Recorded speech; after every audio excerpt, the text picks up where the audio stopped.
Ba-da-ba-ba. Welcome back. We are back. It is Lorelei and the Laser Eyes time. I'm CyricZ. We are puzzling. We are puzzling our butts off here, having a good time. Let's hop back in. Where are we? We are here in the hotel, the Super Hotel. Hotel that says Yar. This is the way to Quiz Club. Quiz Club is over here. We've done a lot of Quiz Club. We haven't done it all yet. We're also buzzing here. Which could mean a Maze Gent is nearby. But it's not. He is not nearby. That's just the distortion from the Quiz Club itself. So just as a recollection, we did 23 out of the 26 Quiz Club questions. We're missing only 2 shortcuts. This list up at the top here is actually the money found in the hotel, of which we have found quite a bit, but apparently, if you add it all up, it's a flat $100. And the reason I know this is because I went over here to my possessions, and I forgot you can inspect things from the inventory screen. A lot of little flavor text in here. Nothing I would say is essential. But one interesting thing about the American dollars is that on the front of every bill, the picture of the president has been scribbled on with black ink. He has been given cartoon mouse ears, eyes, and nose. There are stains of red substance on each bill. On the other side, the depiction of the Eye of Providence has been consciously circled using the red substance. Dollar bills with similar doodles have been in circulation in Northern Europe for at least 4 decades. They have been linked to that case that was involving Lorenzo, but it's likely that the vast majority of these bills are copies by unassociated pranksters. There have been exactly 100 findings of confirmed originals. There are $100 in here, which I think, if I've done my math correctly, is just enough to buy everything. What am I going to play after this game? Another game or Yakuza 4? It's a good question, because there's one game I've been wanting to play on stream, and I've been delaying it a lot, but it is an actually rather short game, so it only might take me a couple of sessions. I've been thinking of playing Pony Island, because it wasn't too long ago that Pony Island 2 was announced to be coming out. Pony Island, the game made by the people who made Inscription, which is also a fantastic game. I've told on Pony Island how long to beat. It's only like a few hours, so it might be possible to do it entirely in one stream. But we'll see. So, yeah, that's my plan. I think I'm doing Pony Island next, because, if we can get this game done with a few streams, I think that should be fine. One thing we did find plenty of in the previous stream is a whole bunch of keys for the various numbered rooms within the hotel. So I think what I want to do now is go take care of these rooms, of which they are all over the place in the hotel, but they're basically the only places in the hotel I haven't gone to yet. We also haven't used the tampons. We've been hanging on to these tampons for ages, and still haven't found a use for them. So, it's a thing. So, hello JinVR, hello GoodZ, hello Medea, hello Devel. Thank you all for joining. I am going to review my map. I am currently on floor 1. And directly to my west is a locked door that has a number key on it. So we're going to just go right ahead and use that. 1932. I get the feeling we're going to be learning stuff that we are going to be telling the old lady in these rooms. That's my guess.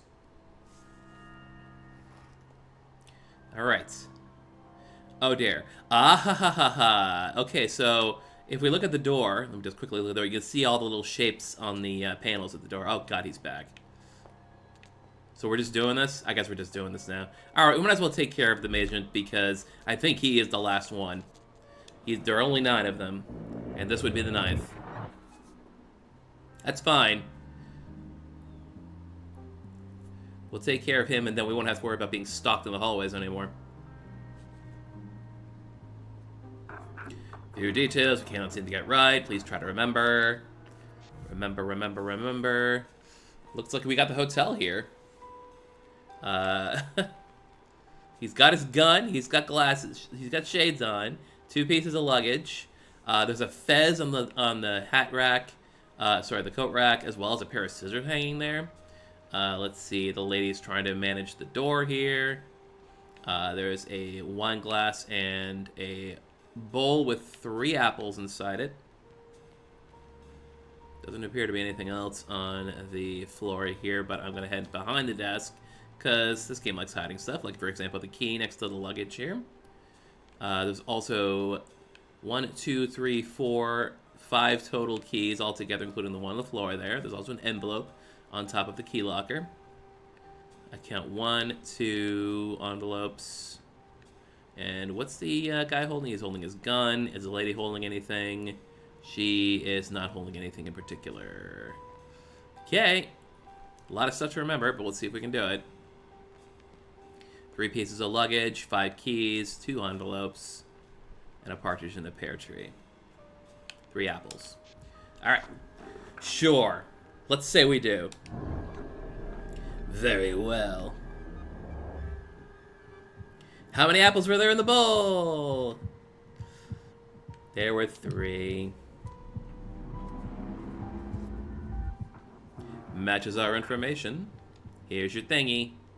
The final script page. Interior hotel, reception, lobby, night. The woman hyperventilates. The bullet has barely missed her head. She panics and makes her way out to the lobby. As she opens the door, the man is standing there. He is wearing sunglasses. He lowers his smoking revolver. Signorina, thank God I can't see shit in these glasses. I thought you were someone else. One of them. That could have ended horribly. The man laughs. Anyway, you'll be glad to hear that I have developed an entirely new philosophy for motion pictures. And yes, art in general. The woman, glancing at the revolver. Art must be set free of from the tyranny of the beholder. We're releasing it back into space. We're putting it on the greatest show the world has never seen, Signorina. Oh, who are you calling? Was it the magician? Is he telling lies about me? No, I had to call my aunt. Was it the Americans? No, I have to work. Oh, I'm keeping you. Let's walk and talk. The woman walks fast, and the man strolls beside her. Everyone has part to play in the revolution. Rudy lacks artistic talent. Rudy's a dog, by the way, don't forget. So he'll be Minister of Defense. Do you agree, Signorina? Yes, Minister of Defense. Signorina, please be serious. Rudy is a Labrador. He does not have the stomach for warfare. The woman tries to find her way out of the hotel, but the man blocks her way by always running in front of her. Signorina, please be serious. We are under siege. The atomic bomb? Very beautiful, but instrumental. They used it politically, a cardinal sin. The woman hurries away. The man marches after her, continuing the conversation.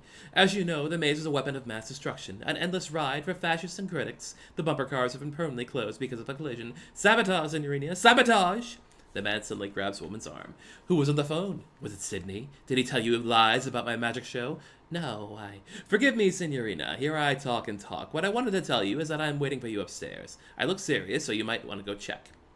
The woman studies his face in terror. She notices red stains on his cheek. He hurries away. The woman stands and listens as he runs away. She sneaks back to the main entrance. She pushes the door. It's locked. You panic. You run through the corridors, pulling handles of every door. They are all locked. You turn at every corner, checking all the windows, locked as well. You will run up and down stairs in panic. You will find yourself in my room. I am not there. I haven't been there this entire time. I am in the real 1963. Crazy. And 1963, by the way, is the room that the man is in. Furiously typing away, apparently. We'll do the script pages at some point today. But first, we got this room, 1932. And I see all of the puzzle pieces for Untitled Perspective Sculpture. For this door. Oh, let's read the plaque here.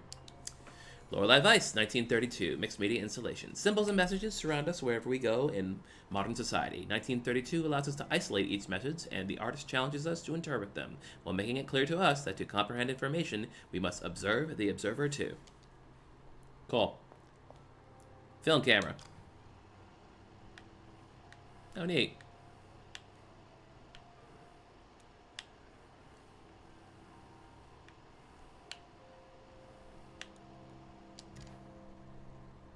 Two.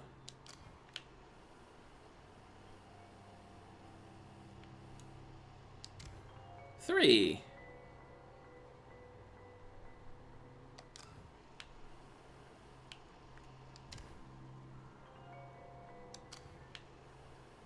I think I'm getting this. That's a 1. So, okay, I gotta start writing this down.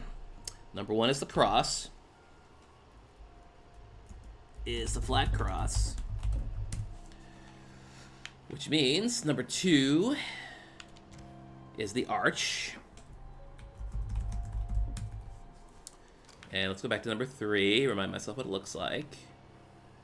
Number 3 is the bridge. And number 4 would probably be in this corner here. That's number 9. Excuse me, that's number 9. Go figure.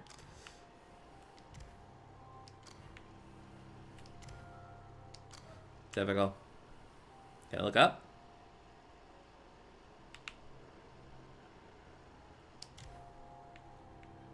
Well, let's try looking up in the other direction. Just out of sheer morbid curiosity. There's the eye. That's because that's not a 4. That's a 9. How dare. Whoops, went through the... I meant the other one.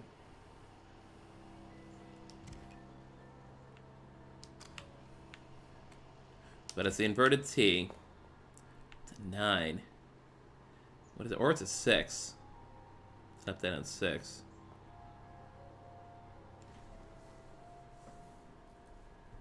I mean, it doesn't look like a 4 to me, does it? Oh, we got anything else to look at here?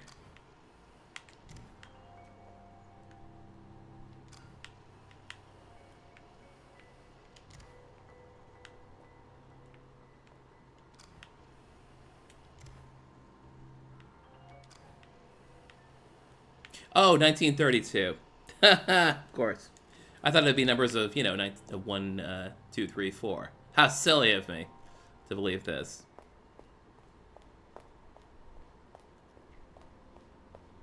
Okay, while that's fresh in our head, and because we're pretty close, we're going to go to the gallery and try to open the puzzle box. That does that. Let's see. Is it this one? Nope.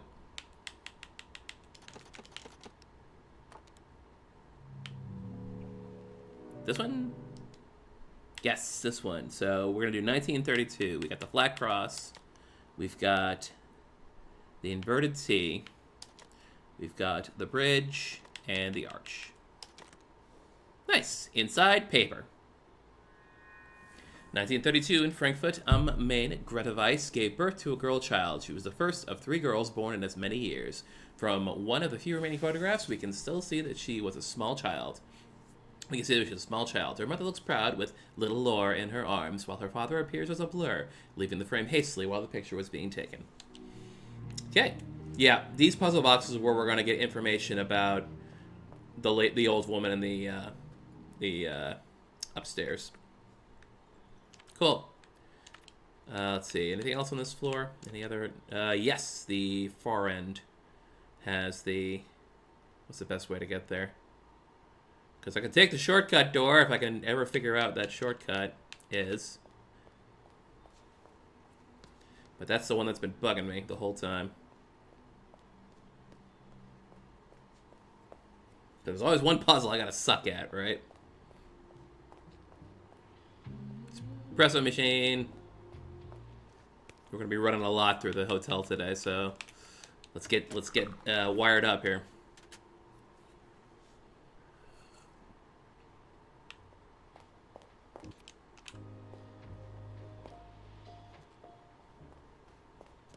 Right, let's get... I had another thought on this one, just for kicks. Because VL equals something. I think I might have been 27, perhaps. It is not. So, just to remind everyone and myself, this is puzzle number 7.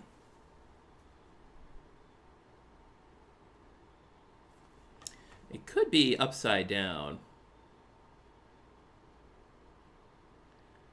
5E1, but that would be 5E1, which would be weird.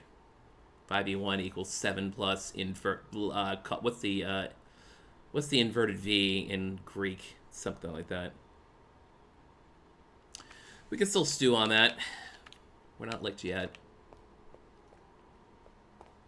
1962 door. Here we go.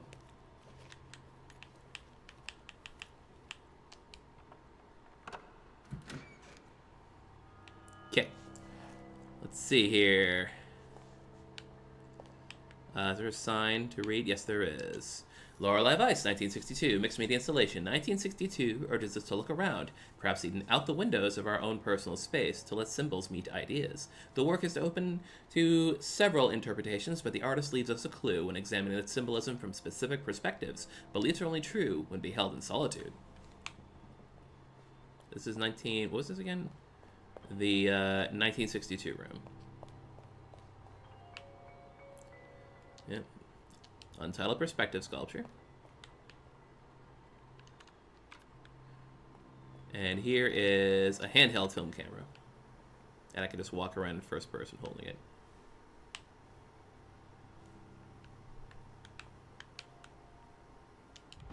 And I cannot do anything other than look at it from this angle, so...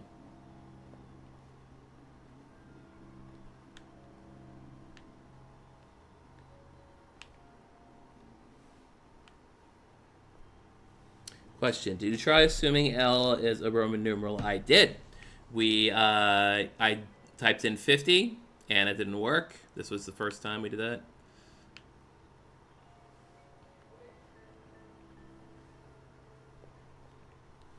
Can I leave the room? I cannot leave the room.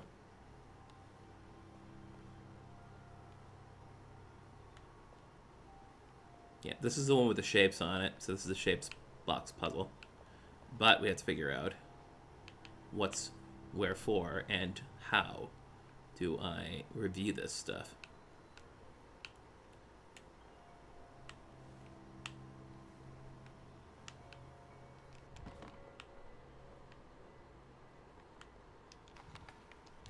I tried 50, but it's asking for the value for V. That's not true. It's actually asking for the value of... Oops. Let me just show you guys again if you want to stew on it for while I do this other stuff. So V plus L equals 135. L equals what? And it's got to be a 2-digit number. And the answer was not 50. I definitely tried that one.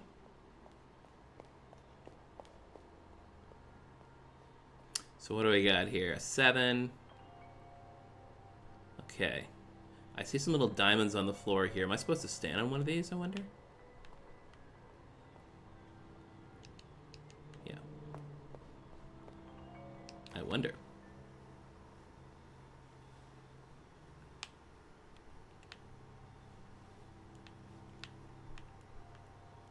See, if I look at the 6, just standing right next to the 6, I see the octagon. So that's something. And if I look at it from this perspective, like it's a 9, I see the star.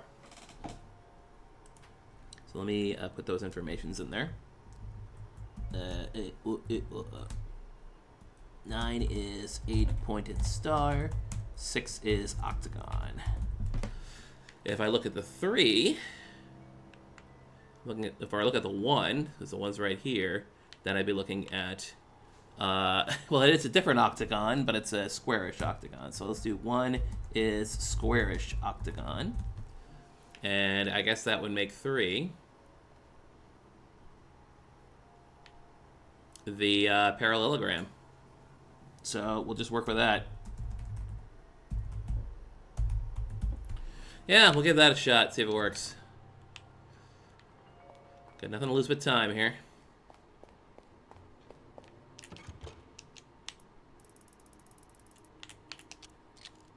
Yep, see, 50 doesn't work. There's something else at play here. At least we got this one open.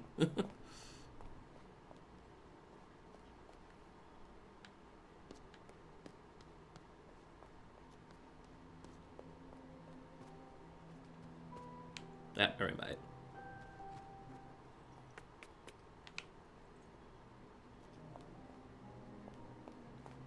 Okay, this was one of the shapes, right? Whoops. Yes. So, 1 was the squarish octagon, this one. 9 is the 8-pointed star. 6 is the octagon, that was this one. And 3 is the parallelogram. Correct. Sweet. The note says, what ultimately changed her mind was when her mentor, Stina Liljefelt, Took her to see Un Animale Terribile. Nero's 1962 film. She told me she hated it, called it pretentious yet singularly dumb, but she went to see the thing 4 times. She sent a letter to Nero explaining her fascination with this film. Nero telexed a reply. It was short and simply read, "The film is horseshit. Come help me make a real masterpiece." In Nero's usual befuddling manner, it was signed with the one-time moniker, Illusion. Oh, Illusion. Okay, so, yeah, we want to be on the 2nd floor at this point, because there's a bunch of doors up here. At least a couple. Yep. So, let's go north. Nope, let's not go north. Let's go west, south, and then west and north.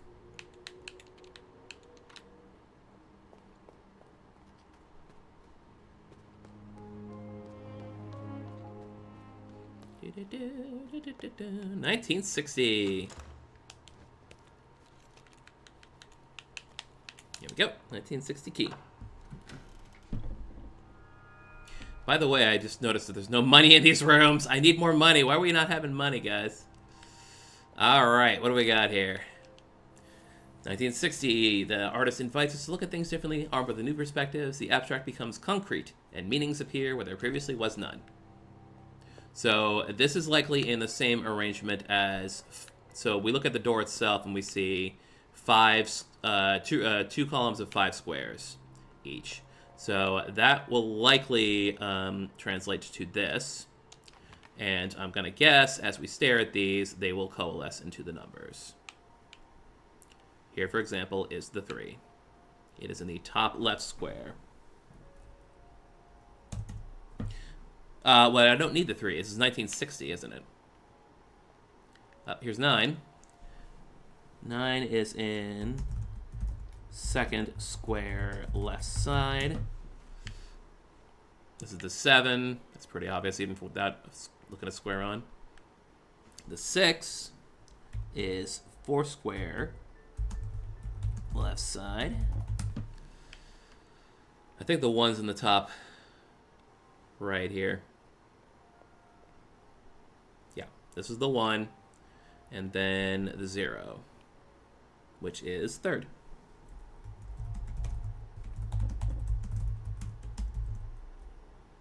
Third square right side. Got it. Hut. Heck, 48's here. We'll do that too.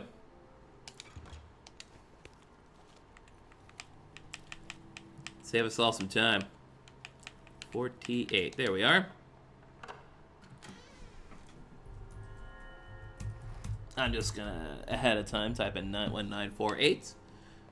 And this is one where we've got 2 crosses of 5, one on top of the other. And what do we got here? Video installation. In our life, we are always looking for directions, but be it to get home or move forward. But in 1948, the artist instead presents us with the idea that how we turn is equally important as our direction, even suggesting that they are one and the same. Question, did I try 90? I have not. I don't think I have yet. I will save that for my next trip down there. Let's see, projector and film rolls. Screen is uninteractable. No money. Feeling cheated out of life here. There are 10 marked film rolls. I guess we'll start the roll marked 1.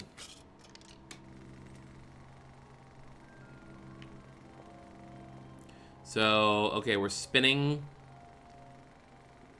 Well, it's hard to tell, isn't it? Well, some of them are, I think it's, it's hard to tell. Let's go with 0. Okay, 0 is perfectly still. 1 is spinning upwards, like I should call it. Oh, there's no 2. Oh, no, wait, that was 2. I'm sorry. Hang on, back up. This is 0, unmoving on the right side. This is 1. Spinning, I guess we can call it to the left on the right side. 2 spinning upwards. 3 is unmoving on the left side.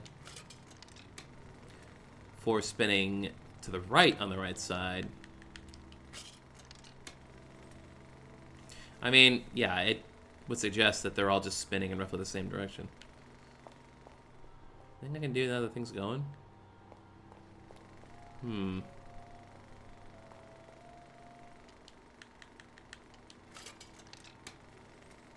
Yep, downwards that way.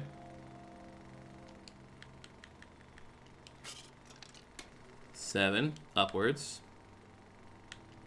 8 to the left. And 9 to the right. So if we look at this, 1948. So 1 is to the left of something. Right side spinning left. Let's put that in. And then we'll put a 9. We'll do the numbers. 1948.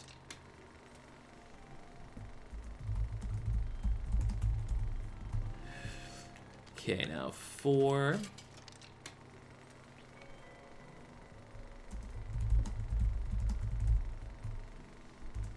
And 8. Okay. So I will say the 1948 set, they're all ones that are roughly the same in that they are covering both the left spinning and the right spinning, both on the left and right side. I don't know what that means. But I can take a guess. And I think I will take a guess. And I'm out of juice.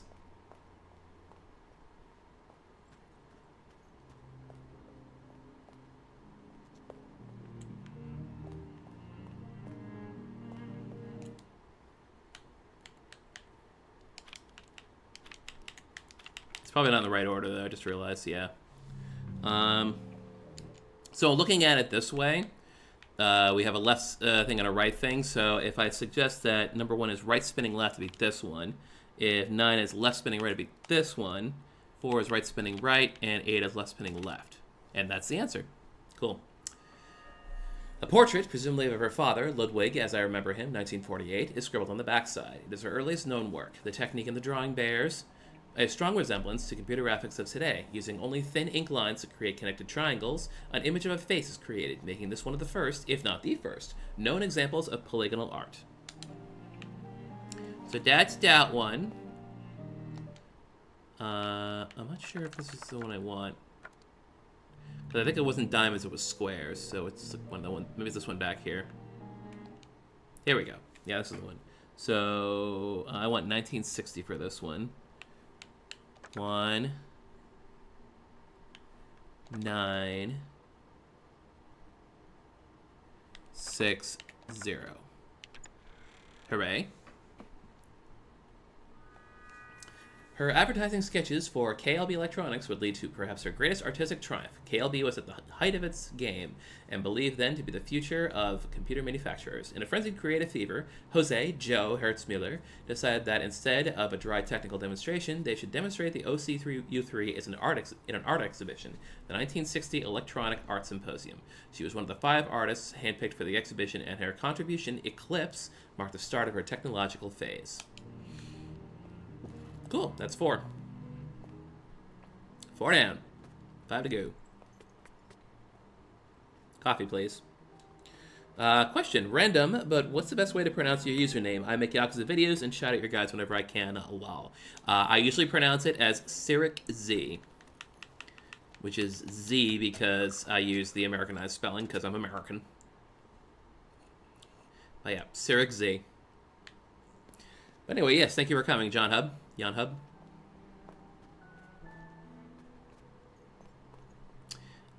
Upstairs.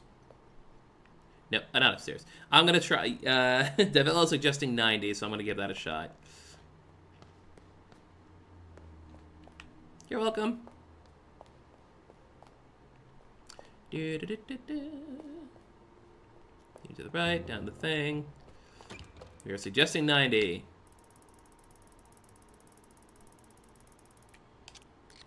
Good guess. How do you get there, Devel? Thanks, Devel. How'd you do that? Let's go back to it. 90, huh? 45-degree angle plus 90-degree angle, of course. Of course. Of course. Well played. Well played indeed. Alright, next up on the hit parade. We gotta do the 2 doors on the east side. So let's go west, south, east, and then we can try to get both of those.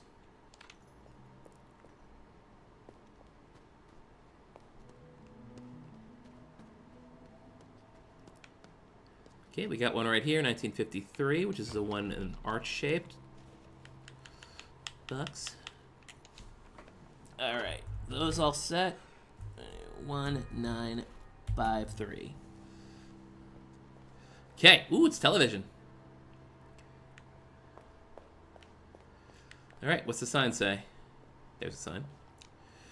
One and the same reality exists simultaneously, one in a room, one televised. 10 individuals, only identifiable on the screen. Perhaps a comment on our fixation with televisions, or a remark on individualism versus collectivism. The artist wraps the meaning in a mystery, as if asking us, who would you be, and where would you stand if you are on TV? Do I gotta change the channel? So I'm guessing I do 1953 here.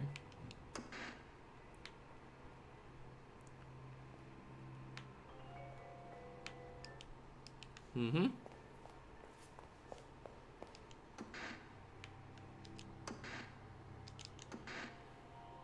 I mean, I suppose I could be doing the 9 now that I'm here.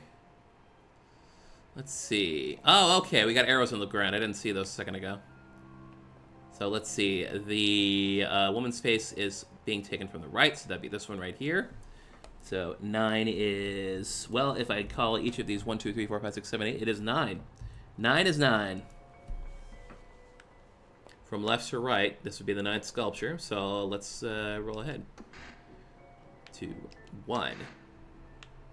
1 is the woman being looked at straight on, but she's missing a bun on the side of her head, part of her hair. So we're going to assume it's this one, the 10th. Okay, moving on to 3. That is the magician being looked at straight on, which I'm going to take is this one, because this one probably is missing something, if I had to guess, given the perspective. So 3 is 5, and 5, something else.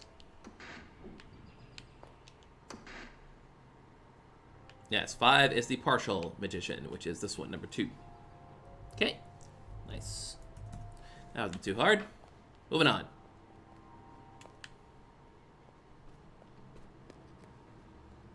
$19.73. And 10 in a row.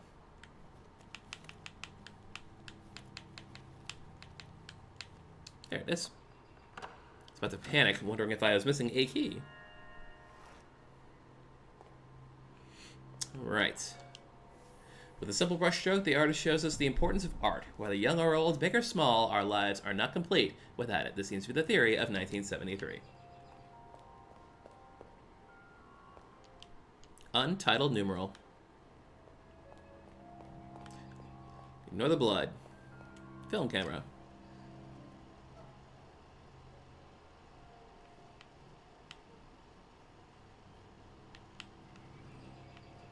Neat.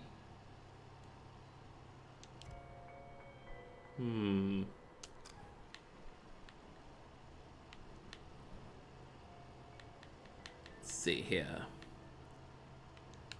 Oh, I can zoom in.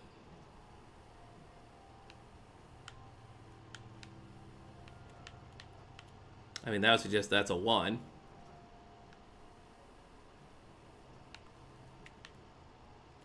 I guess that would suggest that's an 8.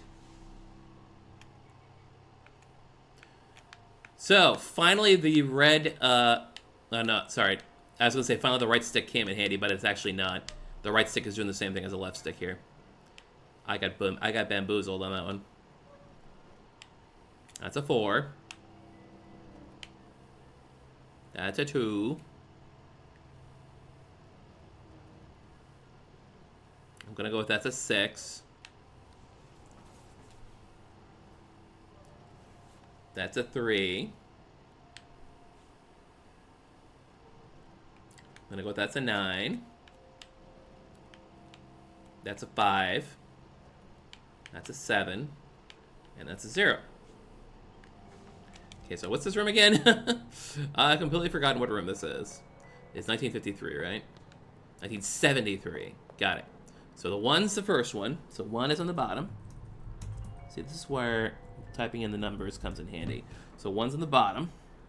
Let's call it the 10th, because we're going to go from top to bottom. And then we need the 9, the 7, and the 3. Oops. Stop, stop, stop. Let me out, let me out. I'm not facing it. Not facing it, Franklin.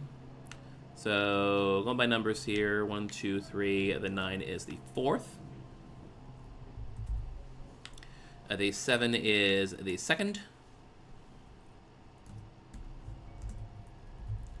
And the 3 is the 5th.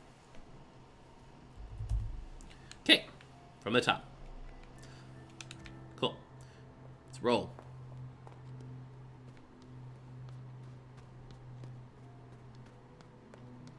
Back to exhibition of puzzle boxes.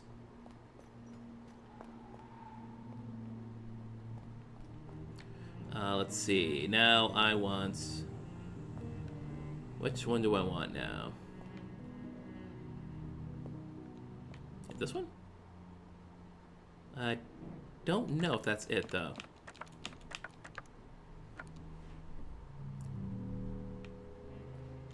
No, it's this one. This one was the one with the cameras. So I want number 10, number 9, number 2, and number 5. All right. This is... Dropping out of university in 1953 was not something that resonated well with her parents, but she was at heart an artisan, and during the early 50s she tirelessly worked on her art puzzle boxes while living on commission work, ranging from designs for large corporations to a new logo for her favorite cafe, Ebenholtz, which she frequented daily for many years. And next is this it? I don't know. Well, I don't have too many left, to be perfectly honest. Yeah, maybe it is this one. Let's just try this one. So 1 is the 10th, 9 is the 4th, 7 is the 2nd, and 3 is the 5th. Yeah, this is it. Indeed, her own body of work had been entangled with the tragedy. She completely disappeared from the world of art, and many believe she had passed away. But in 1973, she briefly resurfaced and worked on the project Frame for display on Alemayehu Younes's gallery in Paris, or Younes. It was a multifaceted project combining sculptures, cameras, and interaction between objects and the audience, he recollected in an interview with Art Felter. The result was stunning, but I could sense there was something wrong. She never came to the opening of the show. In fact, I never saw her again. Mysteries. All right, 3rd floor, here we go. I think saving is a good idea right now.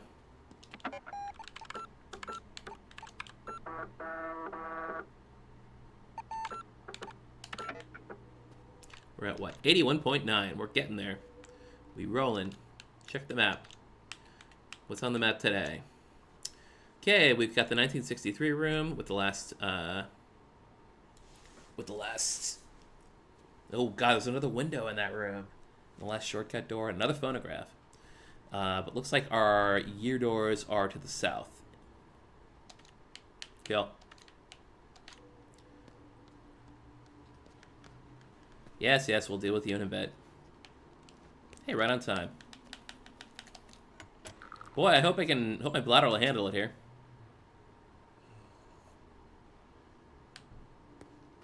How's my bladder looking? Oh, it's pretty full.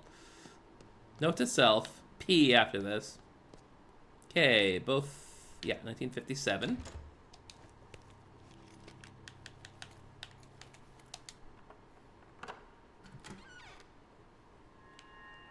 Right. 1957. Can white exist without black? The artist challenges dualism, then leads us astray to present us with the idea that what we believe is only a half-finished thought. We are left with a revelation to form new ideas and beliefs. All we need to do is look up from what we previously thought was true.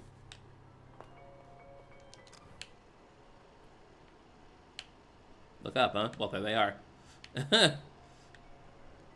So that's 5, 3, 7, 4, 1, 8, 2, 6. I don't even know what number this door is. Help me out here, stupid door. 1957. Let me mark that.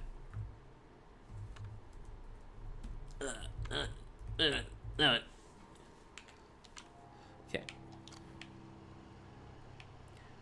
Yes. 1 is the 5th one from the left. That is the 5th. 9 is, oddly enough, the 9th. Oops.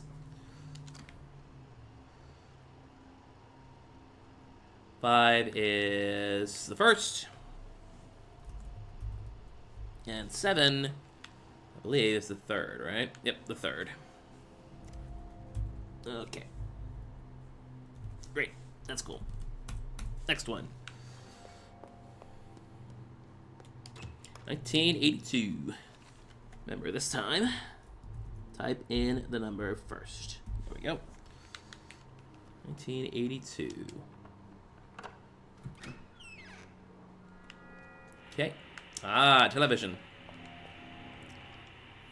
Every day we visit parallel realities on our screens. In 1982, the artist employs this idea to show us how we can perceive the same space in different ways. The work itself leaves us wondering about which is most true, the reality around us or the one on our screens.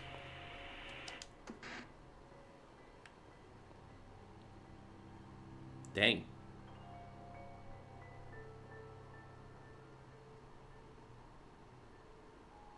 We're doubling up here.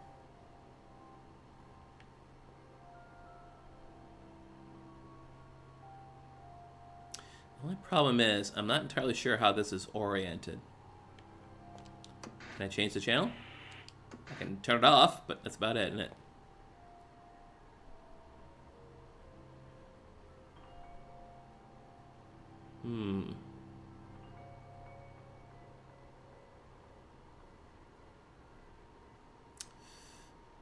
Sure, it's nice to see a whole bunch of numbers, but... What was the design for this one again? Oh yeah, it's a circle.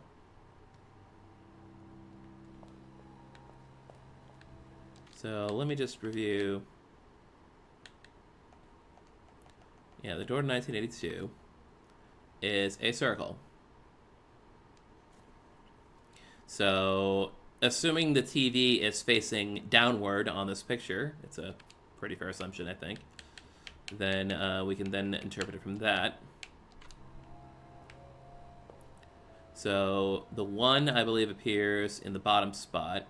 Yeah, the bottom right spot.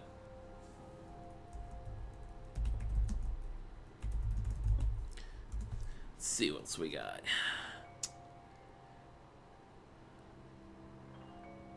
So there's the 8, which is right next to the 1.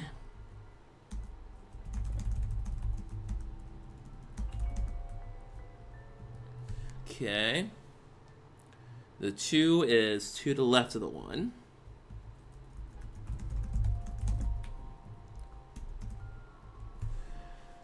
And the 9 is kind of back leftish. Let me get another perspective. So 1, 2, 9. So 9 is to the left of 2. All right, I think I can hold that in my brain, maybe.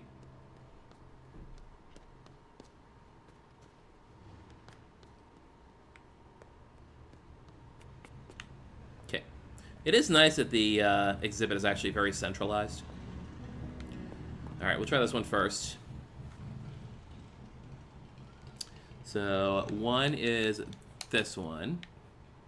And then 9 is all the way back here. And then 8 is here, and then 2 is here.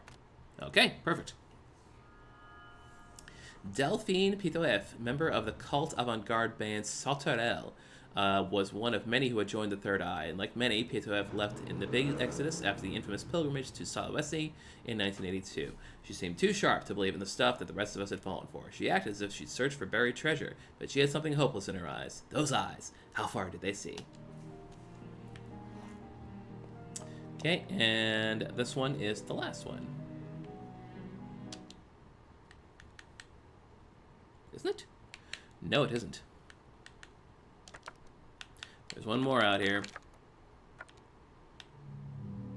Because it's this one, the one I was looking for, right? Oops. Yeah, this is the one I was looking for. Because this is the painting one. Okay, so 1 is the 5th. 9 is the 9th. 5 is the 1st. And 7 is the 3rd. Oh, I remember where it is. It's upstairs in the loft. By the late 1950s, focus shifted to her own independent work. She crammed a century of art into a decade, including traditional painting as well as short films and animations. If one should highlight her work in the late 50s, her 1957 exhibit Frage, which included a series of photo dream collages, was probably her most outstanding work. Great, let's go to the loft.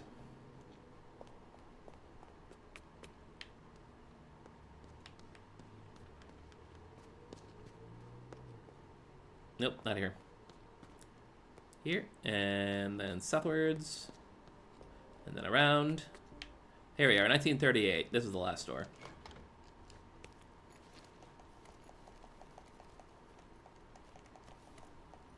There we go. Okay. Once again, remember to write down the number. 1938. Go. In we go. Aha! I said uncomprehending. Using modern techniques, the artist plays with perception in 1938. Twisted perspectives appear correct, small appears big, yet always with an equal. We are thus to believe that truths come in pairs. Matching our own truth is another truth, hung on display for everyone to see. And all I got's the film camera.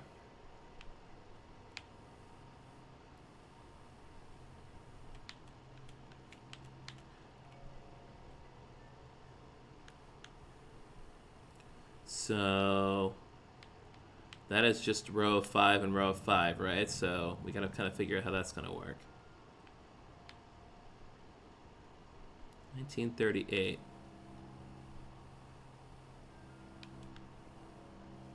I mean, they do have a progression. And yet I can't move this. What if I zoomed all the way in here? Then what? Nothing.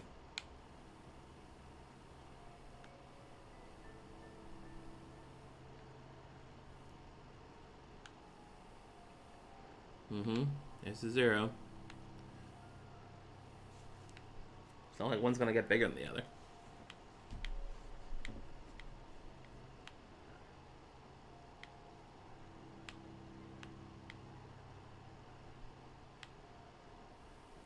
So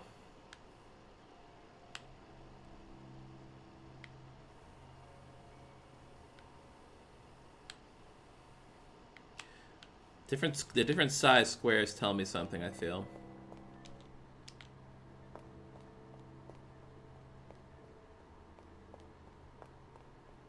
Because I feel that, you know, the diamonds don't represent the numbers so much as they represent these paintings. So I kind of have to figure out what these paintings represent compared to the numbers themselves.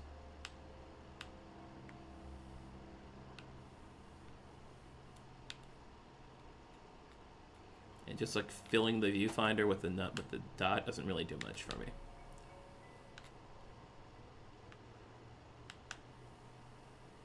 It's like I can do that, like I can bracket it just fine, but it doesn't really tell me much, you know? Like, what if I did this one? What does that tell me? Not much, really.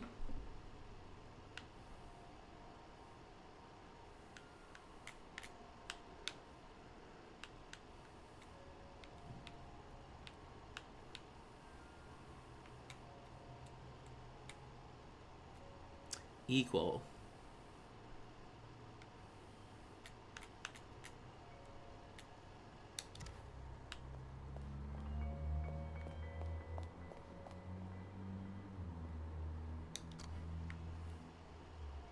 $19.38. See, if I go to if I go to the 1, there's not really much of anything else there. Like I can zoom in on the 1, and that's it. That's all I really can see. It doesn't necessarily correspond with anything else. Nothing else to interact with, right? No, I can move these or touch them. No.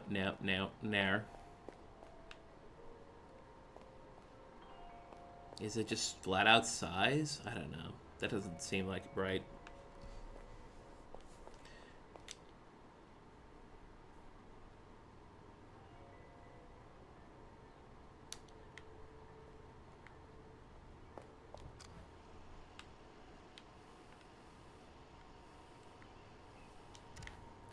Are each of these in line with the painting? Not quite, actually. They don't really have a horizontal correspondence here. Like this one's all the way back in the back right. There's not even any painting in line with it.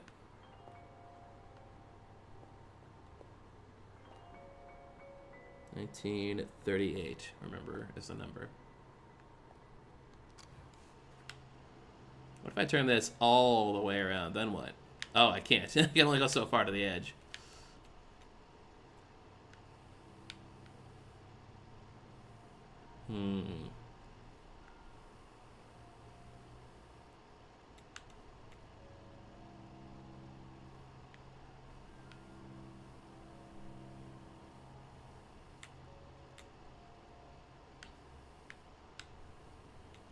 That. That doesn't, and nothing shows up on the camera itself, right? No.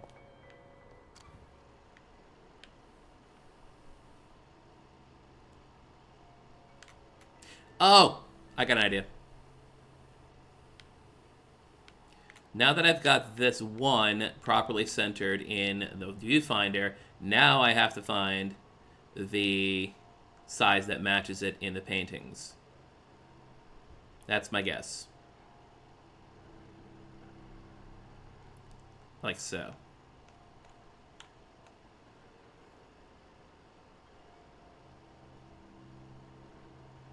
That's my guess. That's a little too big. That's about right. Maybe that is correct. No. See, now we're almost as big as the 9 here. So let me zoom into the 1 and make sure we just about fill it. And then we'll try to go to the right now this time. So like this could be the 1 pretty easily. So yeah, let's say that's the 1. And it's going in perspective order. So this is the 7th painting. So now we got the 1. Now let's look at the 9. And I think 9 is this one all the way over here on the left. So that's too small. But if I go all the way over here, next to the third one's too big. But the first one is just right. There we go. Yes, yes, yes. All right, now number 3. Where's number 3?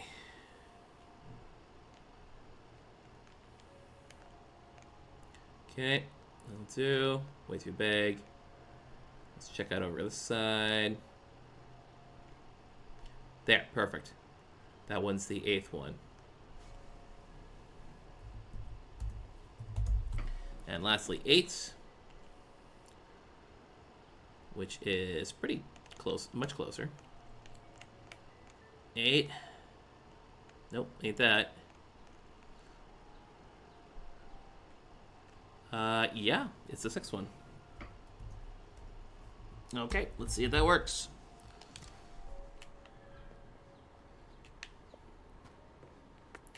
Dear God, please work.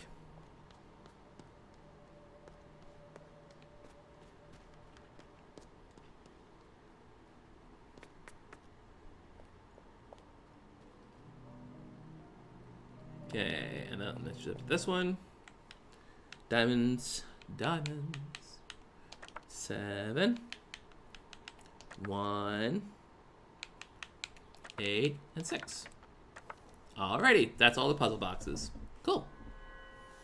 Her parents started worrying about the situation in the city, and in 1938 they decided that she should go live with her aunt in the country. Aunt Camille had suffered several nervous breakdowns, and her grip in reality was at times fleeting. She would, however, look back at the 4 years with happiness. My aunt taught me what she pieced together about art, but often forgot to feed me. She prepared me well for the life as an artist.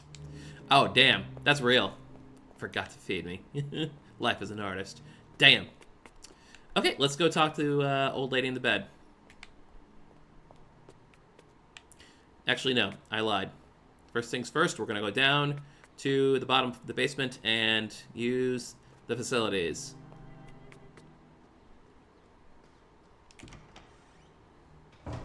Because, boy, are our back teeth floating.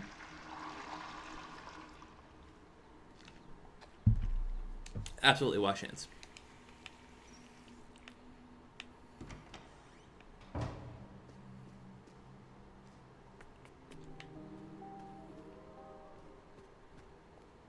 Ooh.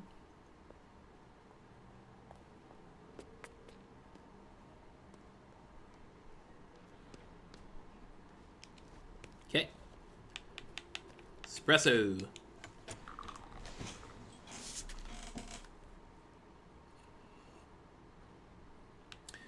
Alright, now before I start, I'm just going to take the time to write down all the stuff that's in the notes here. That ain't it. Letters? Nope. Films, games, and scripts? Or is it papers and magazines? No, that ain't it. Was it science? No, it can't be science. Nah.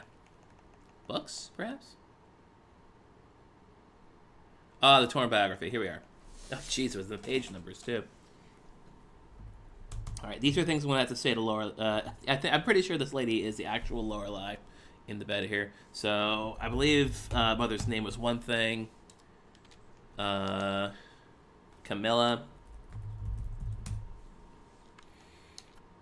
Ludwig. Let's see. Ebenholz. I remember the cafe being a thing. I'm gonna go with Frage here. Eclipse.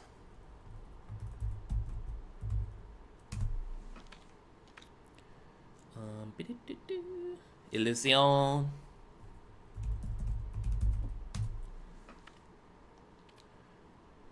I'm gonna go with Frame on this one. And Sartorel.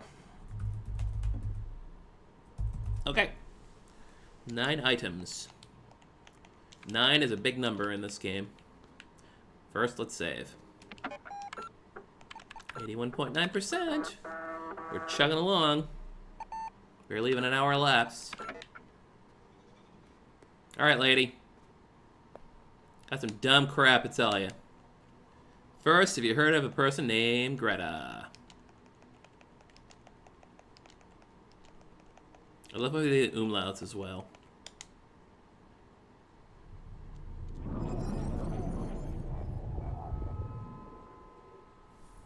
Ah, crap. Am I supposed to remember that?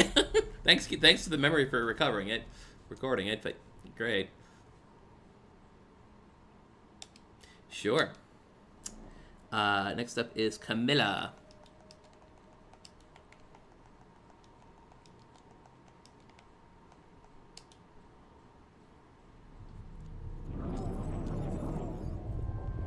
Hope you like looking at old ladies, because we're going to be doing it for a minute. I feel like those are supposed to fall upon each other.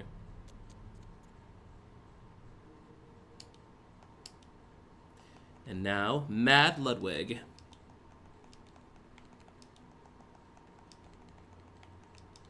Oops. Back it up. Rub, as they say.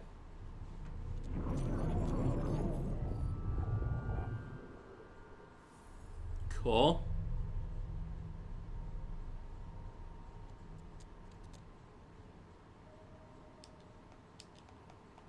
And now the cafe. Eben Holtz.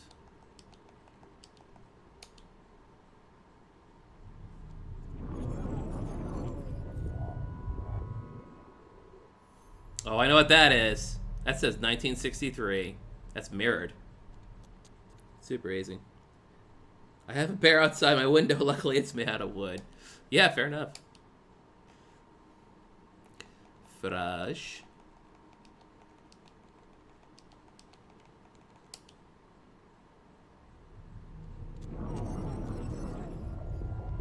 We're just digging this poor lady up here.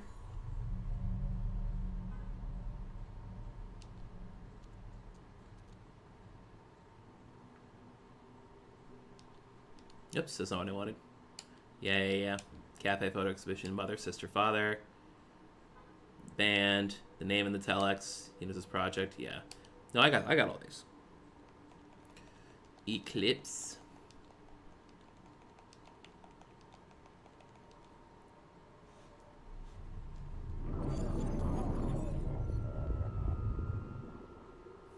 Neat.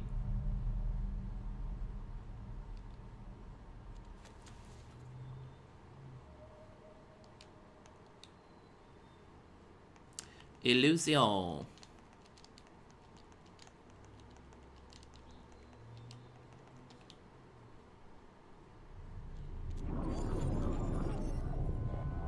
Yep. More cross pieces. Sure. Yep.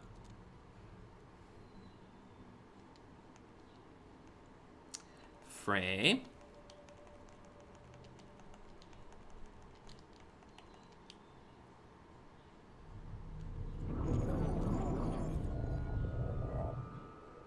That's a little different. I bet those fit together to make a complete circle from the arc pieces, the sectors. We'll have wasps and other monstrosity outside your window. I'm sorry, Medea.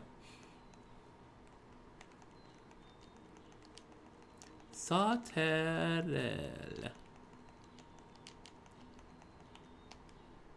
Yeah, that should be the last thing. Yep, and it's just more shapes.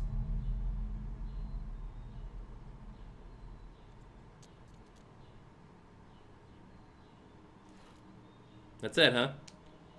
The truth is very close, young woman. Oh, that's it, huh? Cool. Well, lady, it's been real. Yeah, we've jumped up to 88 now, because each of those was officially a puzzle. So we are cruising. I have more script pages for you, Stinky Man.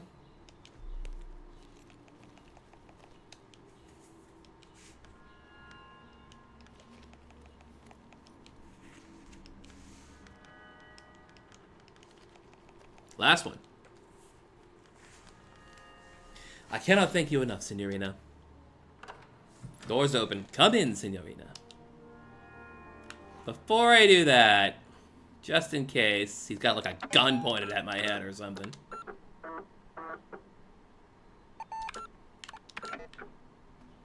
You know.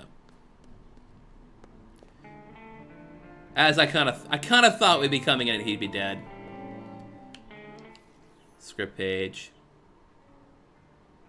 Oh, this is different. This is all very different.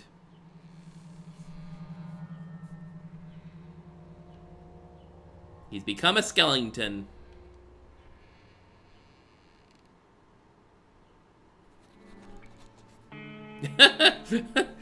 Let's call the skeleton about being skeleton. How's it being a skeleton, sir? Money. Money. Well, at least I got 10 now. Now I can go to that last thing in the forest. Hey, look. A shortcut. Shortcuts. Prioritize shortcuts. What is the least amount of turns needed to reach the X? Okay. Okay. Looks like I think I got it here. So I got 1, 2, 3, 4, 5, 6, 7, 8, 9, 10, 11, 12, 13, 14. Nope, that's wrong. Sorry. Let me start again. 1, 2, 3, 4, 5, 6, 7, 8, 9, 10, 11, 12, 13, 14, 15. Did I do this wrong already? Yeah, I did this wrong. You're supposed to go around the left and lower. So, sorry about this. 1, 2, 3, 4, 5, 6, 7, 8. Nope.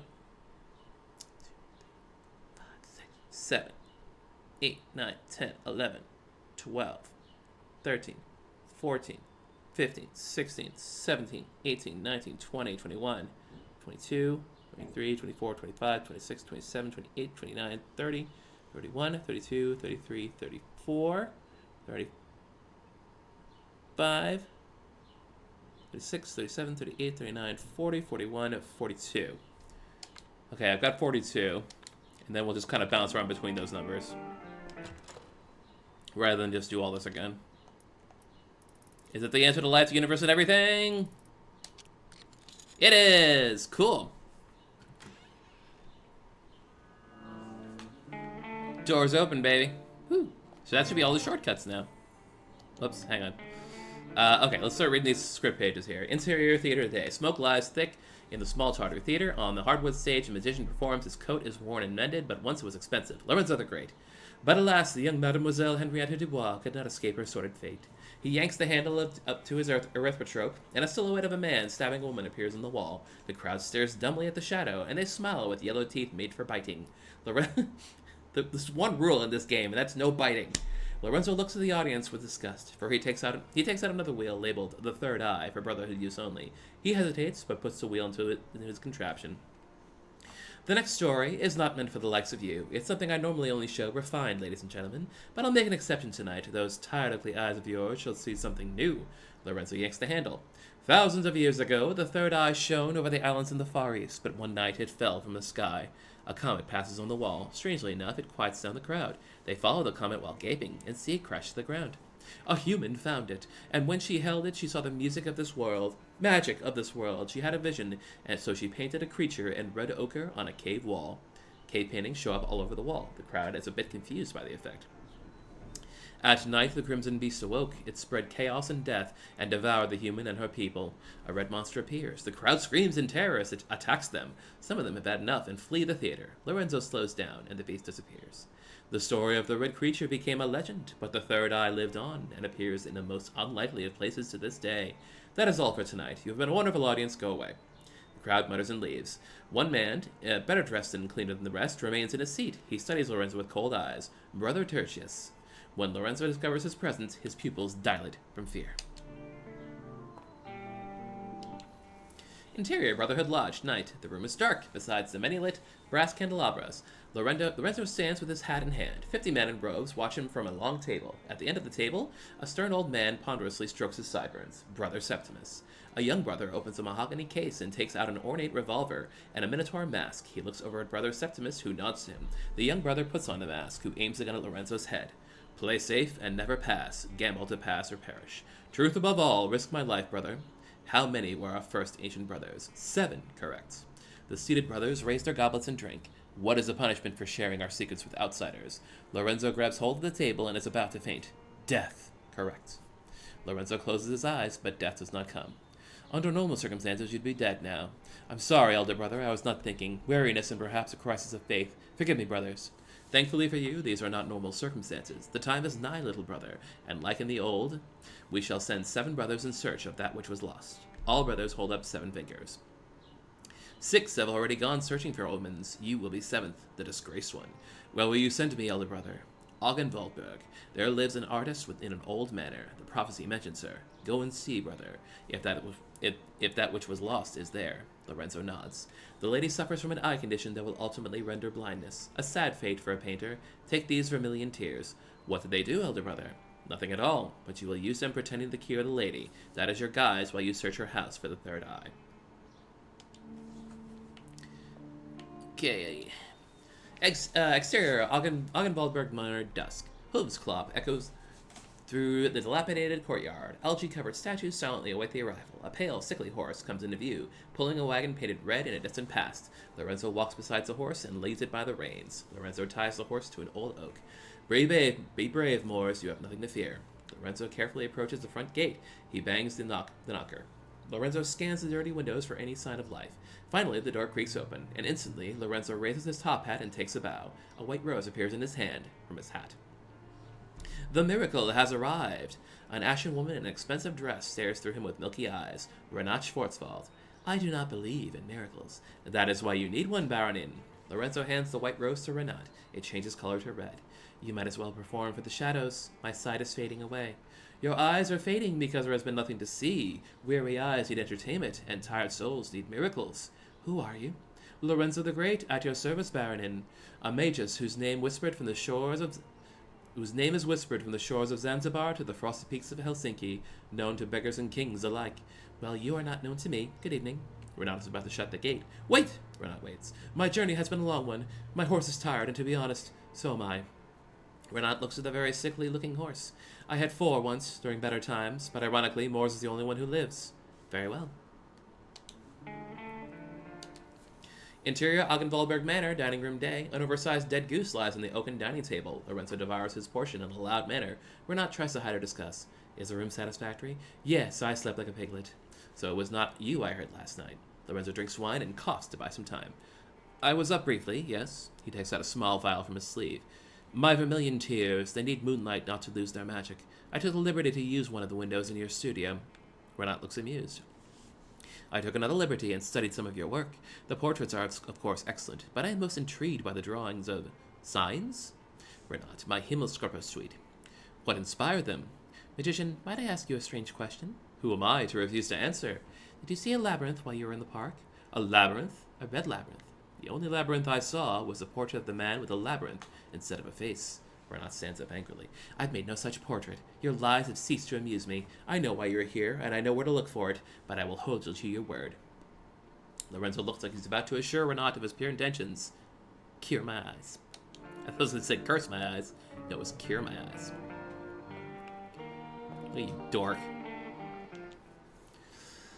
Interior Augenwaldberg Manor, Renat's bedroom, day. The curtains have been drawn. Renat lies on top of the bed, a trace of a smirk on her lips. Lorenzo looks gravely serious on the side of the bed.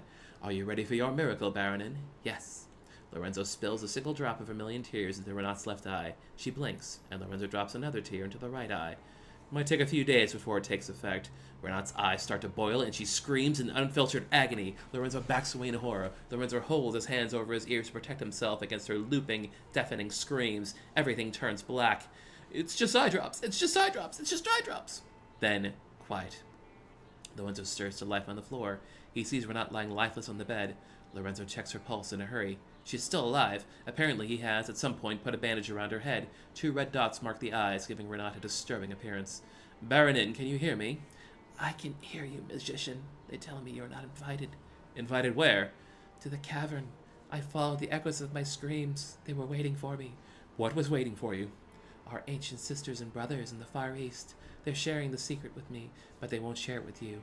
The caveman think you're an obsequious ignoramus who balters through existence. Well, I don't mean to brag, but yes, I'm quite that. Baronin, you must rest now. The labyrinth. They drew it on the wall. Go and see by the window. They say I should defenestrate you, but we have an agreement. Lorenzo slowly trudges against the window.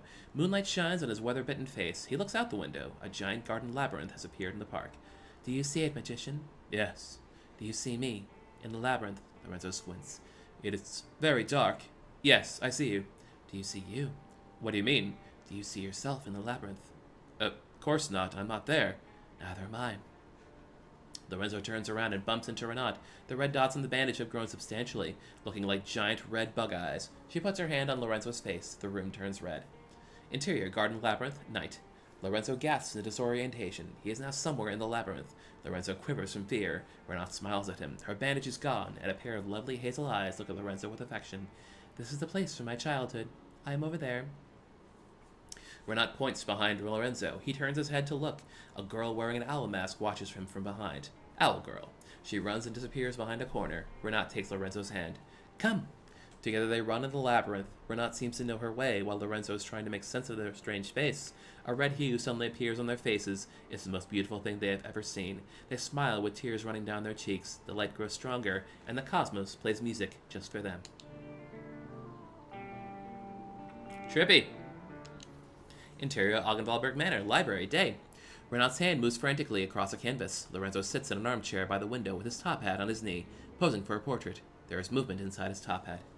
I think it might have been a maze, not a labyrinth. Aren't they interchangeable? A labyrinth prolongs the path while a maze is for getting lost, and we are lost. It's a big house, it can sometimes be disorienting.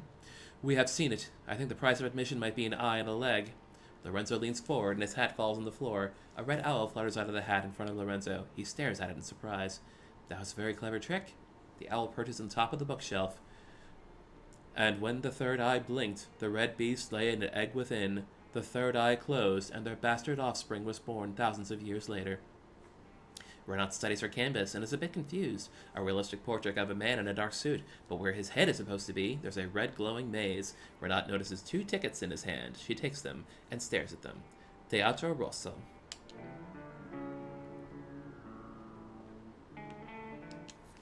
Interior theater, night. An excited, faceless valet points at a red curtain. Lorenzo and Renaud look at each other and then step through it. Rows and rows of seats. It's much too large to be inside the manor. Lorenzo stares in disbelief at the giant theater. It seems empty, but the murmuring from the crowd is deafening.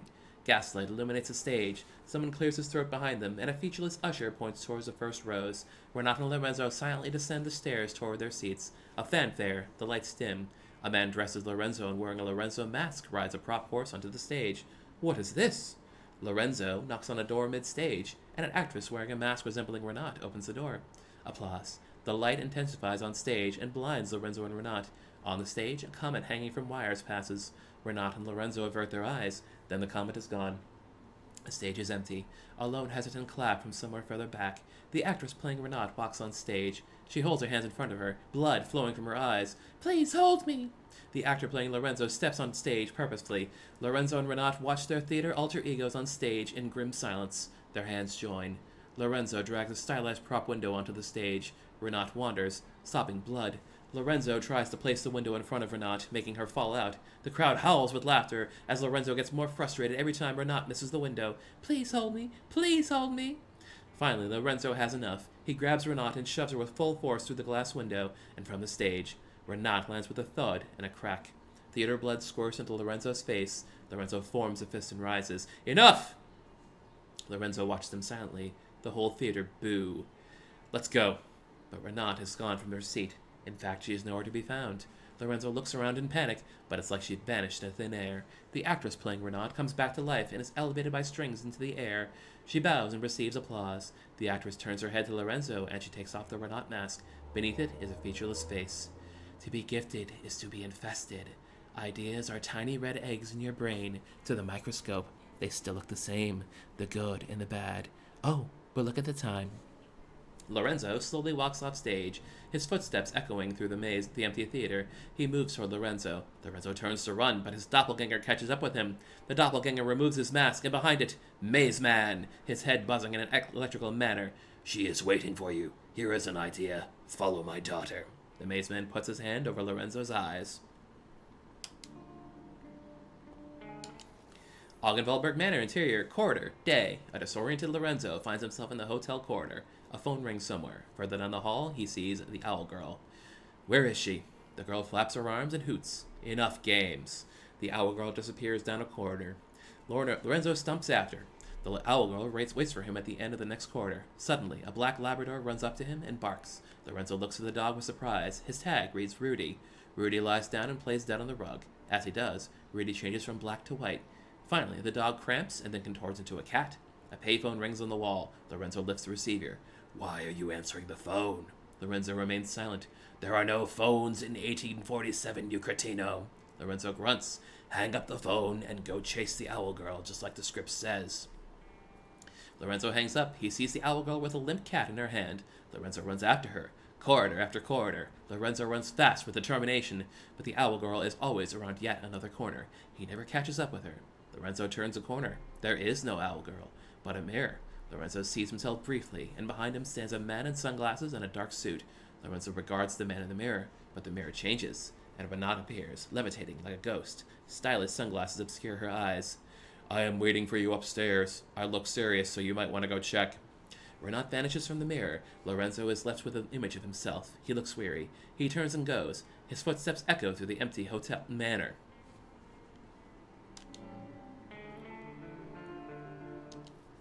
Interior Augenwaldberg Manor, staircase, second floor corridor, night. At the end of the dark hallway, Lorenzo sees a dark shape.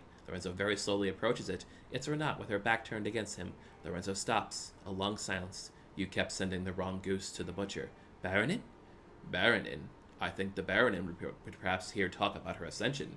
She can say something to the effect of, Renat clears her throat, I have good news for you. We are not artists. We are not even art. When it comes down to it, we are all just paint. Aren't you happy with this news, magician? Renat switches voice again. And he would say, Lorenzo keeps his silence in defiance. Why is this so hard for you? Why do you think of these things? This is unimportant. They are symbolic values and mirror images, yes, but none of this matters, Signorina. Have you read my manifesto? You would know it was never meant for viewing. Lorenzo looks confused for a moment. Please, Baron, and let's leave this place. Every maze has a solution. Renat sighs heavily. You really understand nothing at all, but if you understood, you would never have played your part. Time for entertainment. Here is our last performance. Renat turns slowly around. Her face is hidden by shadows. Lorenzo takes a step forward. Her eyes are empty craters. Red paint runs down her cheeks. Hold me. Please hold me. Lorenzo backs away. Please hold me. Please hold me. Lorenzo backs further. Renat's arms flailing, searching for him like tentacles. Paint dripping everywhere she goes. Please hold me. Lorenzo's eyes widen with fear as she comes closer. Her touch disgusts him. Suddenly, Renat increases her pace, and she touches his face. Please hold me. Lorenzo instinctively pushes Renat with full force. Smiling, she falls towards the large window. The Baronin crashes through it and down to the ground below. Lorenzo stares at the window in shock. He steps toward the window. Rain patters against his face. On the gravel path below lies a mangled corpse.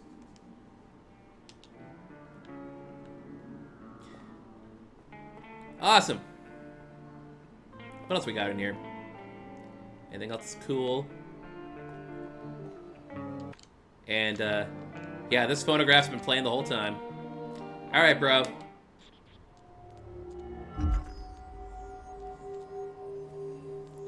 A marble.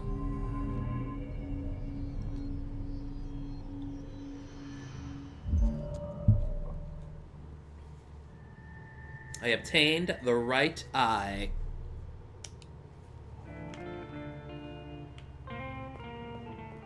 Cool beans. Well, that was a walk and a half. So I'm assuming it's weird because Lorenzo and Renzo are considered seemingly two separate characters, but I think there's a lot more connecting them, like perhaps they're the exact same person.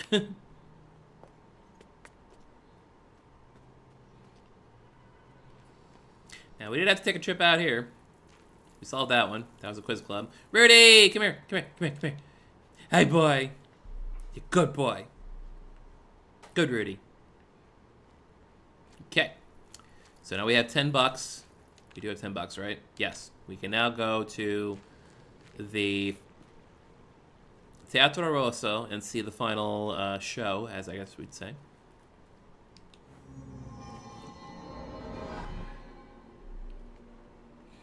And I think we gotta go all the way back here. The last one is.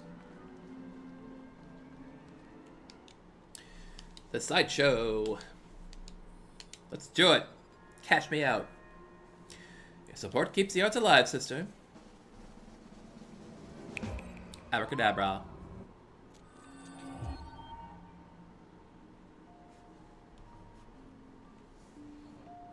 Your journey has been long to get here.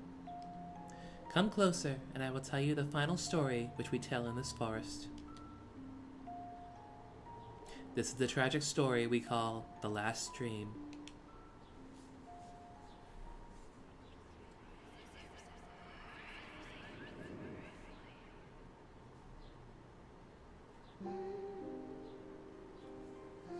Not long ago, there was an old artist who looked into a red mirror. In the mirror, she saw a young woman, and with her a man looking for a long-lost treasure.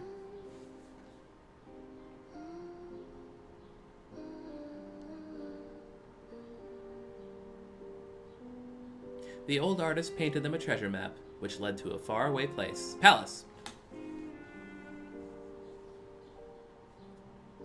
Together they found the treasure known as the Third Eye.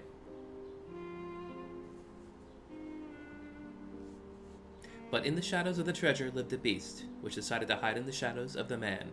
Not long had the beast lived in the shade until it grew hungry, and devoured the man and his soul.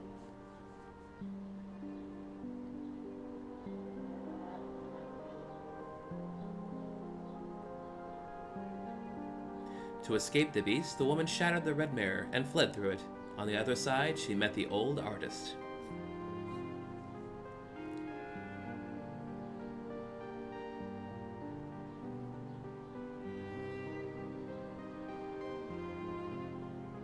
The old artist opened her eyes one last time as the young woman told her the tragic story of the third eye.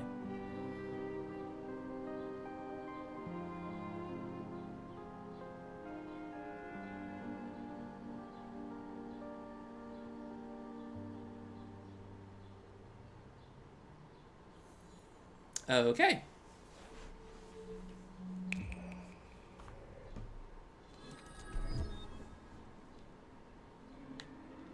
And that should be everything we got to do here at the Teatro Rosso.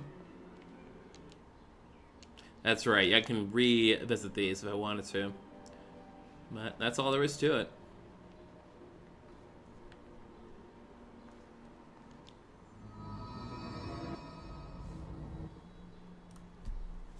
Okay. Up to. So one thing we still haven't done is finish off the mausoleum yet. And apparently there's something we can put in these. Oh. Is it the eye? Inscription circles a triquetra on the gate. Second and last, young of the past. Third and fourth, one who have met fate 40 years. First and fifth, she lived in 2 centuries. It would suggest there are 6 things that should be going here, but I don't have 6 things.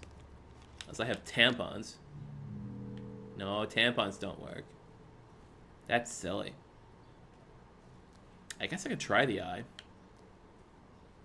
By the way, which one's first, fifth, she lived in 2 centuries? That would be 1932 to 2014, yeah. Does this work? That does not work. What else I could possibly use? Macarkey? No.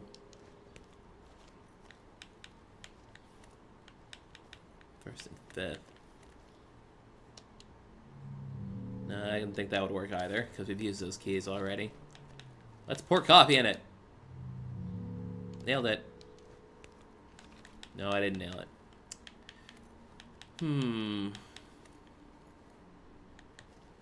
See?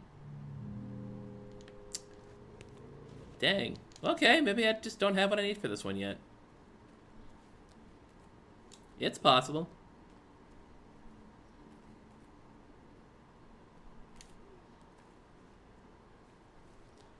It's entirely possible.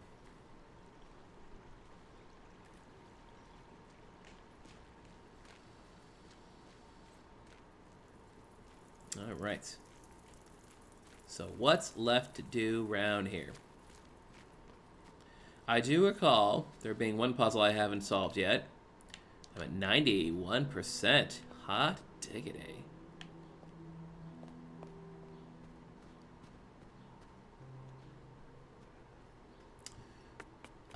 And that is the one in the library. It's over here, right? Yeah. There's one in the journal in the library. When I go up the stairs, this one right here with the phases of the moon. So as I recall, I got something out of the mannequin. I think it's a female mannequin. The lady mannequin. There we go. The moon for answers. December 22nd, July 14th. Let me just take note of these. 12, 22, 714, 41, 110, 611, and then whatever each of these phases are in that time. And I think we can use the book for that. There's a book for the moon. Lunar phases of 1847. Here we go. 1222 is waning gibbous.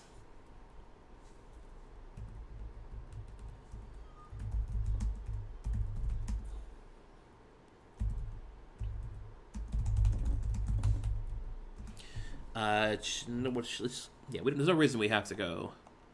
We can go out of order. That's no problem. July 14th, that is waxing crescent.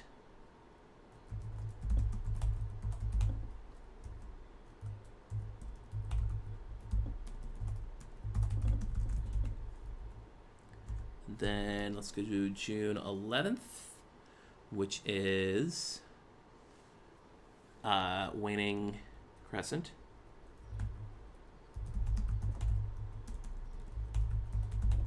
I always like that word gibbous. That's weird.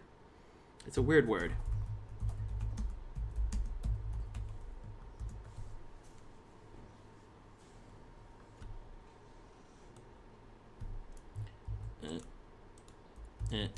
There we go. And April 1st is waxing gibbous also. Oh, sorry, waning gibbous.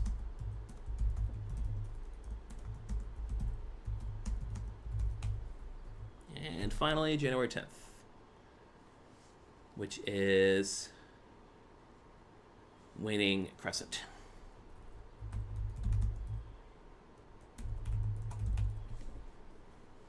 It's odd.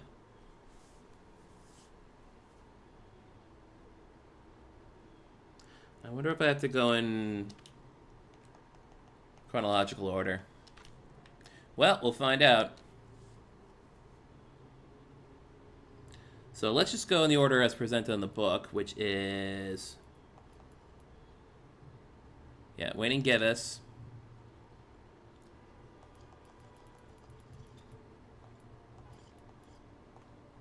Waxing crescent. Waning gibbous again. And then waning crescent, waning crescent. Okay, that does it. Just in the order on the note. It appears to be a journal. Pages are out of order. God damn it. Thursday, oh, goodness, now I know what this is. I can already say, knowing, looking at this, I know what the puzzle this services.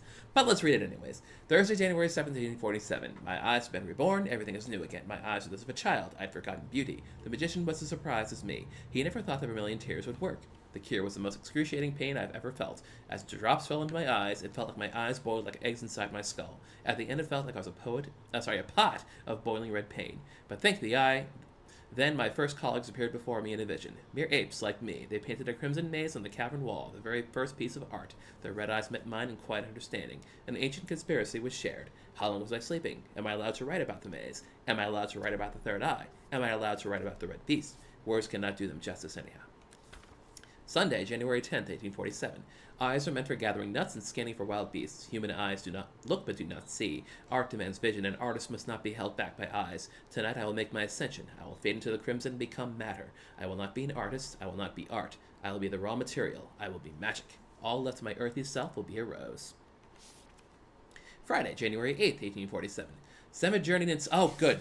Let me just write this one down. This is important, actually, because it's one of the questions asked in the quiz club.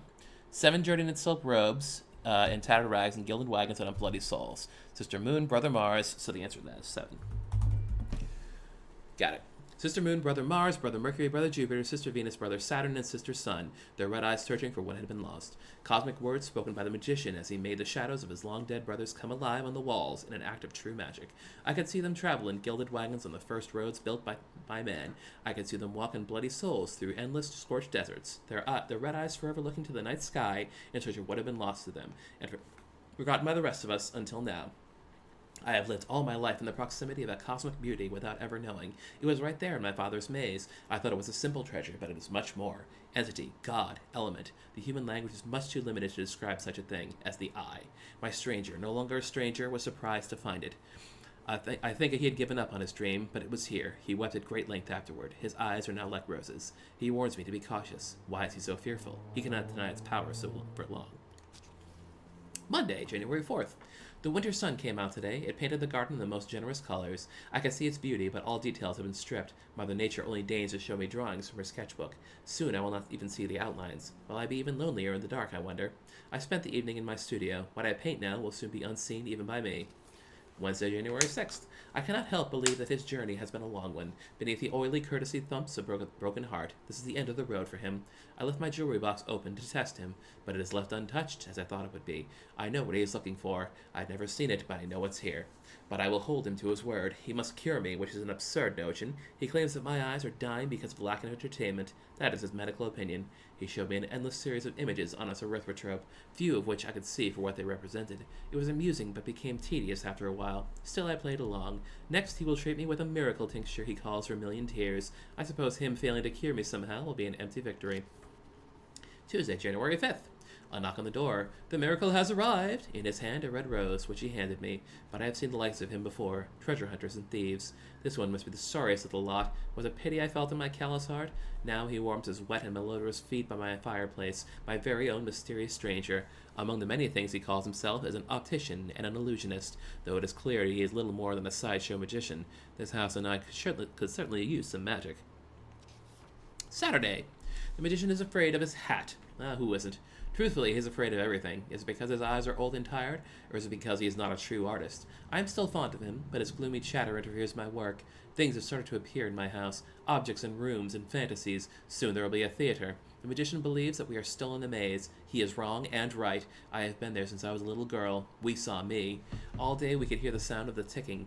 The magician and I searched at length for the clock. Its hands had stopped moving, yet time passed. We have lived for years these days, yet we are not getting older. My wrist aches terribly, but it is from the never-ending brushstrokes, not age. If I do not control myself, I paint.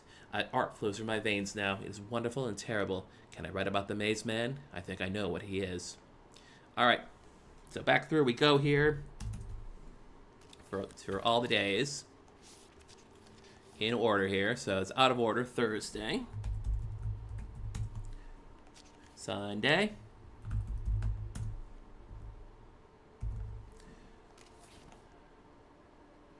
Friday, Monday, Wednesday, Odin's Day, Tuesday, that's Mars as I recall, Saturday, which is Saturn. Okay, so that means Sunday's the sun, Monday's the moon. I mean, I have another thing that'll tell me. Whoops, that's not what I want. I have a book in here that'll tell me, what's it here? The 7 moving astronomical objects. So, Mercury is Wednesday. And that would make Jupiter Friday. Nope, sorry, Venus Friday, rather. Thursday is Jupiter. Okay. Cool. Now we can open that puzzle box that's in the clock downstairs. Oops. Now we're all the way downstairs, actually. Where the accursed gotcha still lurks.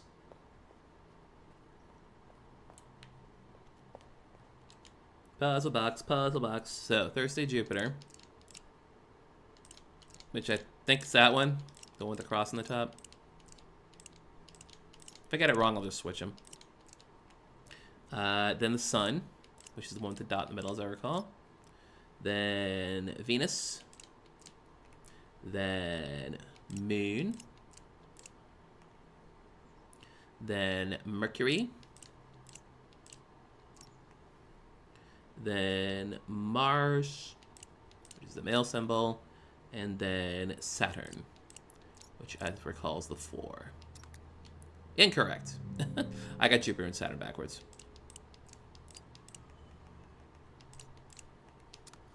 There it is. It's a key. Who knew? But a key to what? The Triquetra key. Oh, okay. Well, now I know what's the key to. It's a key to the mausoleum outside.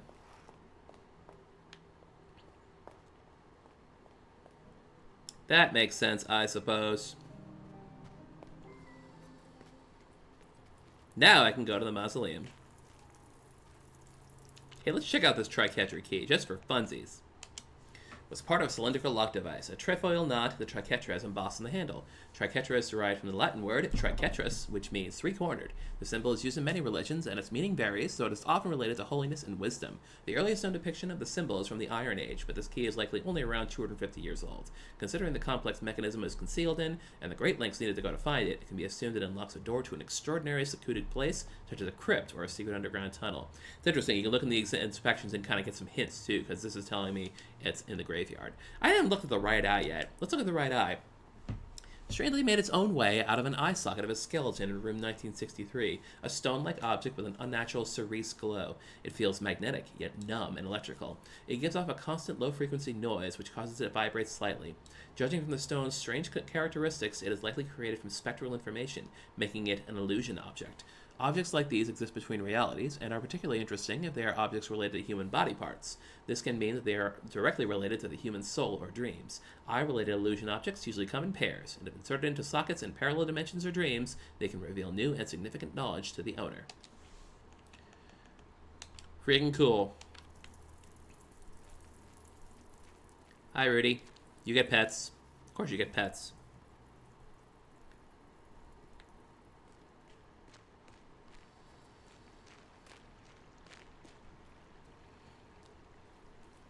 I'm sorry, I am not jazzed up on espresso right now.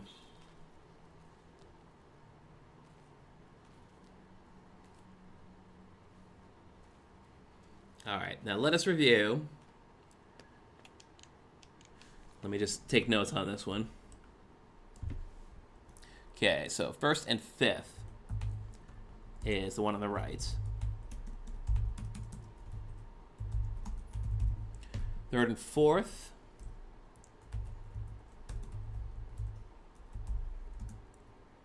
Okay.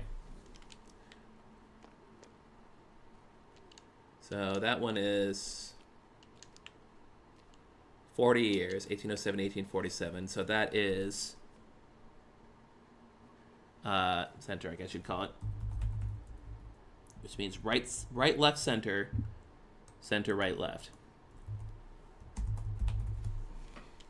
Calling this one in the front here center, which is a little bit off, but it's okay.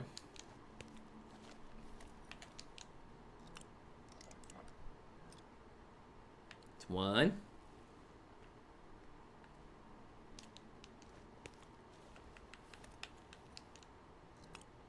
2.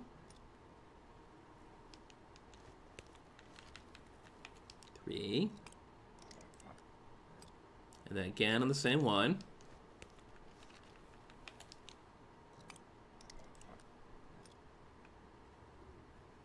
Then again on the right.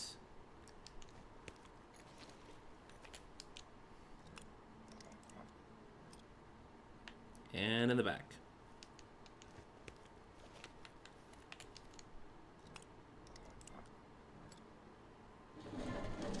Hooray! Well, down we go.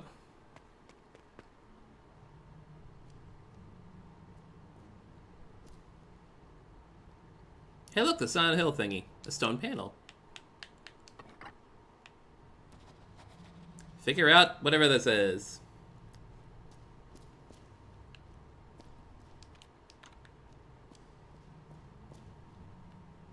Uh-huh. Uh-huh.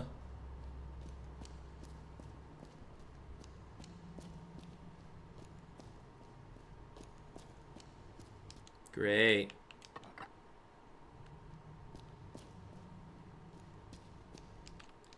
Fascinating. Oh, what's with the maze on the floor here? Oh, which panel is it? Okay, this is easy enough. This is the right-hand panel, right center. It's easy enough because you can tell by the exits on the floor. Yep, where are the exits from? This is the top middle. Recognize that one anywhere. Oh, and I got the third one right without even trying. Nice. I didn't even try on this one and I got it right. Yeah, this is the, oh, what the heck is this one? Oh, this is the center one. Yeah, I clicked center. Okay, next. So I gotta do them all, right? Oh, what's this now? Ooh, you're not... Oh, my goodness. What are you gonna require of me here? You're gonna make me trace it out? Damn straight you are. Oh, I think I know what I gotta do. So, okay, which panel is this? This is the left-hand panel. Let me go back to the maze. Design. Okay, so it's gotta be... What are we looking at here? 5 down and about 1, 2, 3, 4, 5, 6, 7 across. So 5 down, 7 across is where the diamond goes on that one. 4, 5, 2, 3, 4, 5, 6, 7. And then next panel is... This looks like the top left, in which it's about, yeah, it's 6 across and 1 and 2 down. Oops. Ugh. 3, 4, 5, 6, 2 down.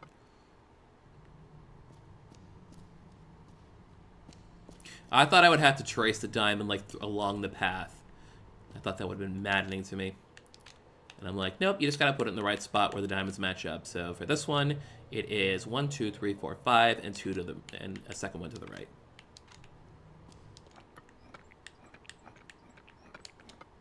Is that right? Yep, that's perfectly right. All right, that's that one done.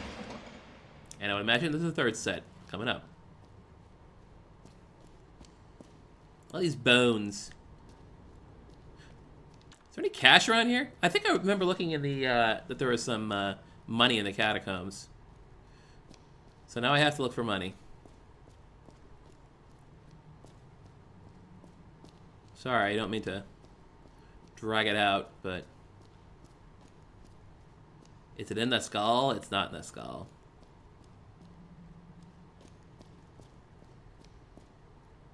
Cash money, cash money. Pay attention to the floor. Huh? Yes! Money! Woohoo! Okay, 1847.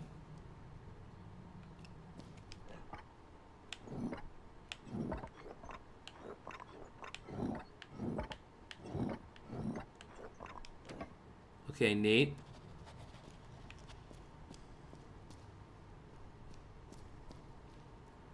$1963, I think. Yeah. So this is about orientation. And 2014. This is the lower left one. Although I'm not entirely sure. Let's see what the maze is going to tell me about this one.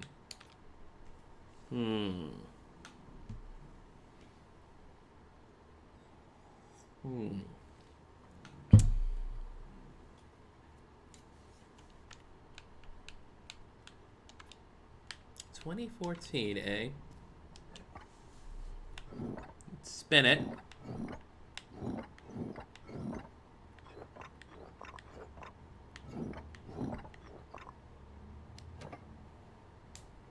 So it's about orientation and flipping. Oh, is this supposed to... Is this not actually... Oh, I think this might actually be a representation of a panel. I think it's a different perspective. Yeah, this is the lower right panel.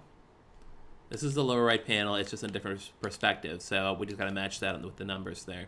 So this is... It's rotated on 90 degrees to the right. So that's what I got to do here.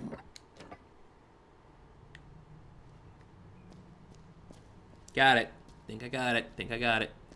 Let's see what we got here. I think this is the upper right panel. I'm getting to the point where I'm starting to remember these panels too well here. Yep, it's the upper right panel.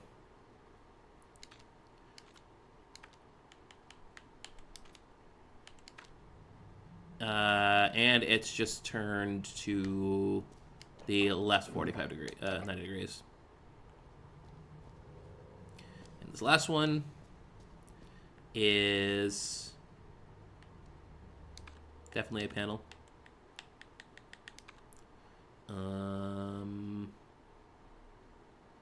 Is it the lower left one? Might be. Yes, it's the lower left one, and I think it's flipped. In fact, I think it's directly flipped, just straight up longitudinally. Yeah.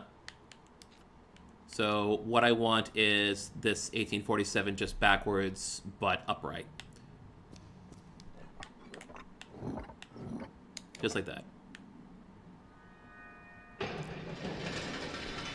Great. Awesome. We are cruising. Next catacomb. Hey, look what I found. The other eye. Sorry, the second eye.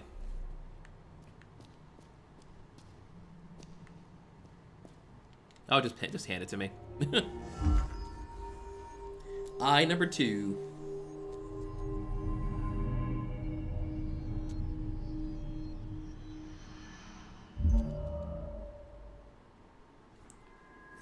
Awesome. Thanks, lady. Oh, hey, an owl. Like a scene in the script of Man, here sleeps the owl with one eye open.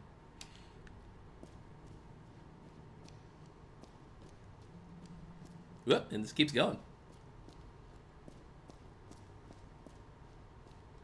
Was that Lisa Left Eye Lopez? Good question. Good questions. These are all important questions we should be asking. I'm going to take a stab and suggest that this opens back up to the basement. Incorrect. It opens up to the garden in the front yard. Good enough, though.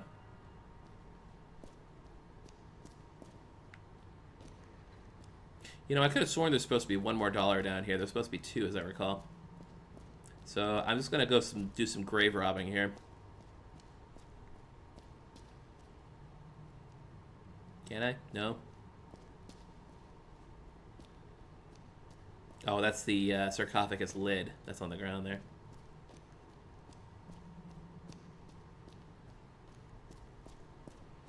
Well, crumbs.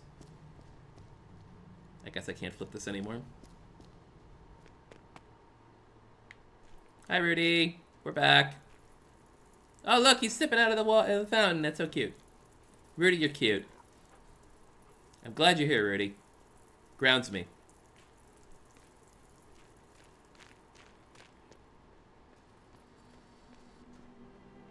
Alright, what the heck's left even here? Let's see. Yep, that puzzle, that puzzle.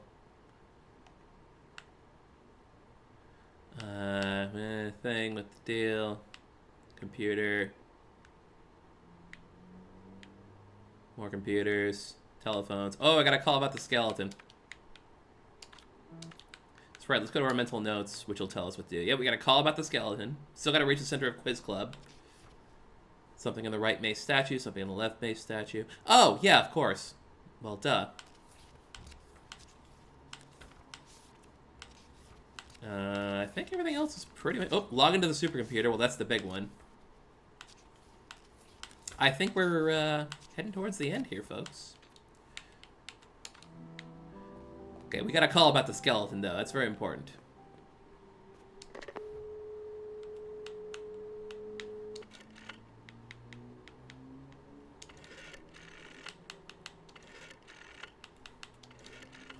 Emosh, emosh.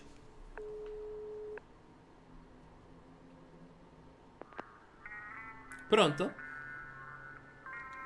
Ciao. Did you find anything new? Yeah, what about your skeleton, dude? I was not in there? What a delicious mystery you are cooking for us, Signorina. I think we must try to think about this mystery in a less worldly way. This is how the snake caught the golden egg, after all. Now, if I am not in the space 1963, perhaps I am in the time 1963. You are getting closer to the truth, Signorina. Do you have anything else on your mind? There is no news. No? Arrivederci. Arrivederci. Cool. Well, now I have an idea of where to place those, the right and left eye. And it's not here. It's upstairs.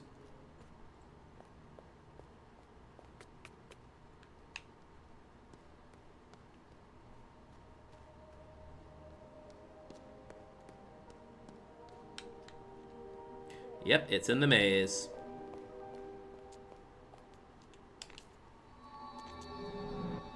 Renat takes me there. We go down here. Here's the statues. Left Eye Lopez.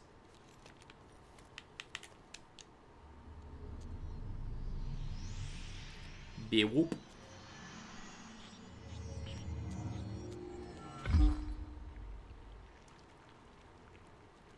Sure.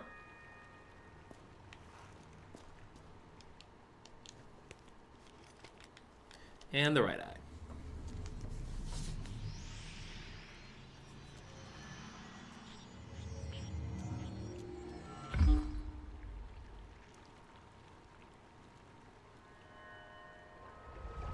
Yep.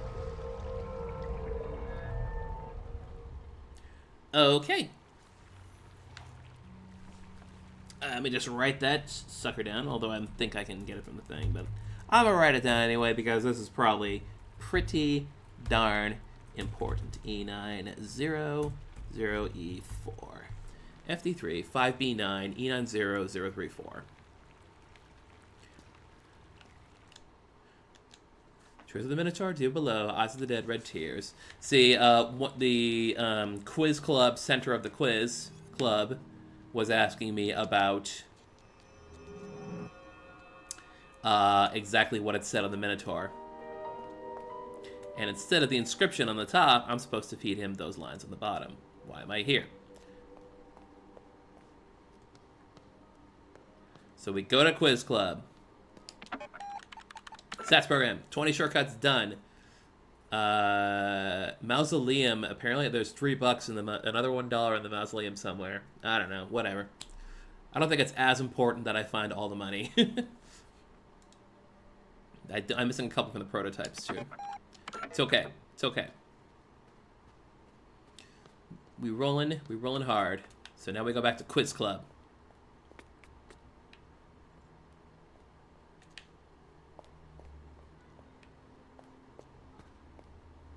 Quiz club, quiz club, quiz club. Save the game because if we get shot in quiz club, we get shot in real life. All right. Quiz club. All right, the Minotaur should be right here. He is, but we're not going to do that just yet. We're going to go back to the other two guys over here. Because now we have the answers for both of them. Speaking of which, I found the answer to one of them involving how many years Lorenzo the Great walked the earth. I have that number. Because it was right here in his letters.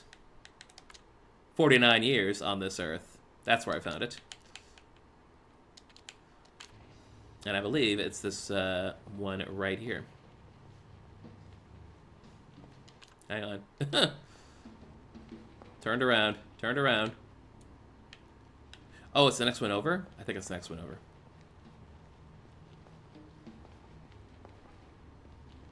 On the left. Here. There we go. We got a guy.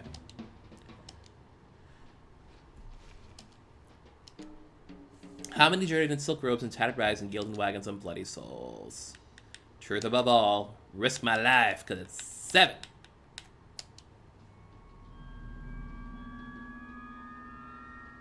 Yay.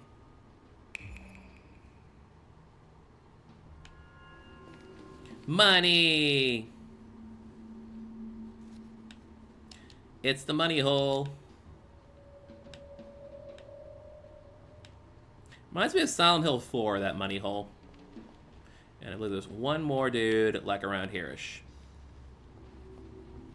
We got this one, right? We didn't get this one! That was the 10th one we were missing. Could have sworn I would have grabbed it, but I guess not.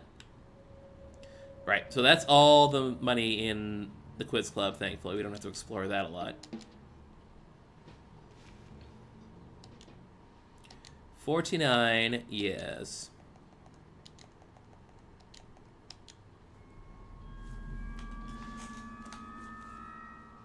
Connect us. Done. Done diggity. And that's the quiz club nearly baked.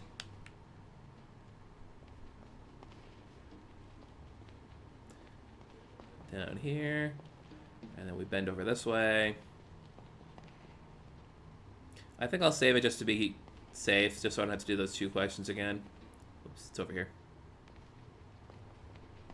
So you get to a point where you start just like, yeah, I remember how to get through this. It's just like all in my head now.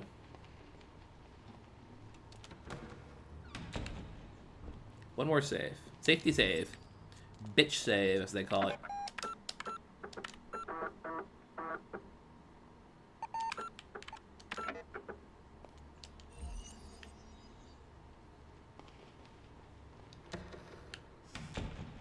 Righto. You have done well to come this far. But only the nonsense Mulier knows the answer to our final question. From top to bottom, what did my underground brother say? Truth above all, risk my life. From top to bottom? Uh-oh. So here's the problem, I don't have numbers here. And this is all in, oh, crumbs! Alright. Get shot. I'm glad You are not the no-sense Mulier. You're dead, girl. You're dead. So dead. I'm so glad I saved it. Now I know what this answer is. I have to look in bug reports. Cool, because bug reports are one of the things I hadn't done yet. Like, all of them. There were a couple I'm still missing. Right, so let's go get some more. Because, let's see what I got for my bug reports. Those games and scripts, notes, not the game test. Is it the bug reports down here? Nope. It is software errors. Here we are. I still have to find a couple in the hallways and one more in the library. So, do we have FD3?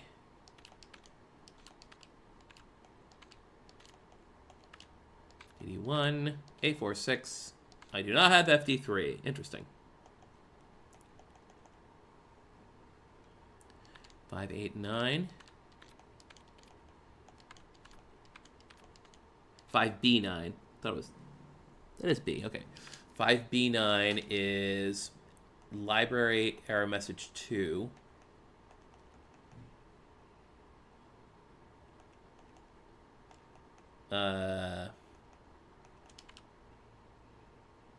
Library error message 2 is B.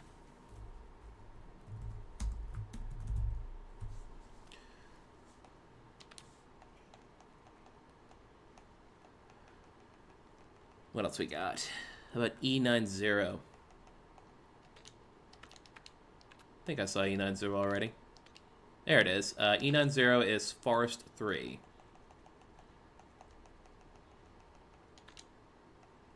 Forest 3 is Theta.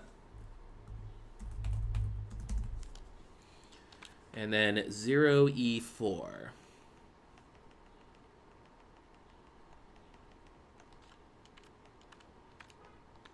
Which I don't think I also do not have. Oh, there it is, 0E4. It's Farce 2. And Farce 2 is Delta. Alright, so I need one more. But the completionist wants me to find all of them. Because I'm still missing a few software errors. So, where to Sam Scratch is the different ones. I'm pretty sure the forest is on the ground floor. Sorry, not the ground floor, in the basement. Which would mean the hallway and the library are in other ones. So, we could go on floor 2 to find the hallway one. Yep, so we go upstairs to floor 2. It's in the northwest corner. Not here.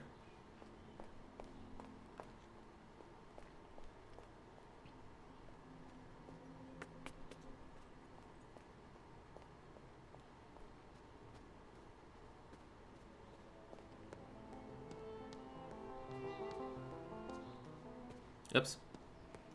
Not far enough. while we're here, time to get tanked.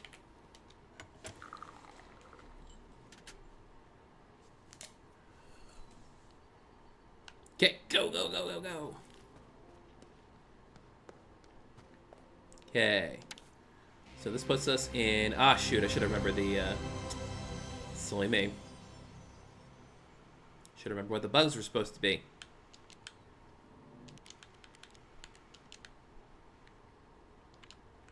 Okay, bug report. Bug report 2 for the hallway. Interacting with the magician repeatedly will corrupt the dialogue test. Repeatedly triggering corrupt dialogue test will eventually make the magician turn to the player character. Then when we're interacting with the player character, it crashes. So that's easy enough.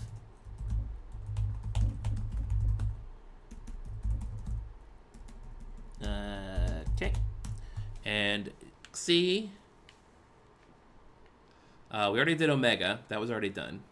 C, standing closely behind the pointing woman while facing the opposite direction she points will trigger corrupt animation for the pointing woman pressing the button. Wall to which the woman was pointing will corrupt and lose its collision, leading to a corrupt path. And then, okay, I'll just try to remember that one. One more time. One more time with that one. Standing closely behind the pointing woman, facing the opposite direction she points, will trigger a corrupt animation. And then the wall will corrupt and lose its collision. Okay. Think I got it. Question is, where's the woman? Maybe in... No, she's in the upper right, as I recall. Rather upper left. So let's go through 2.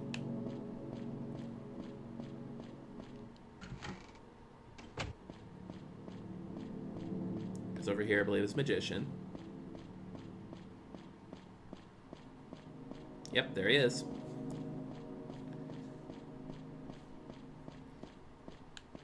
Hang on. Yep, all the way up.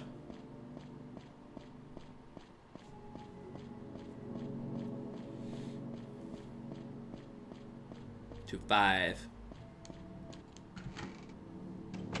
So okay, she's pointing there. I have to get back here.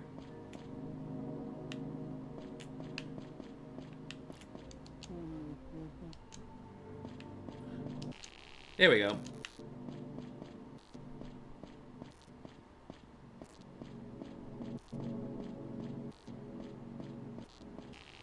Oh, Deadman. FD3. Oh, that's the one I needed. That was that C? I think that was C. Let me just get that information. Yes, that was C.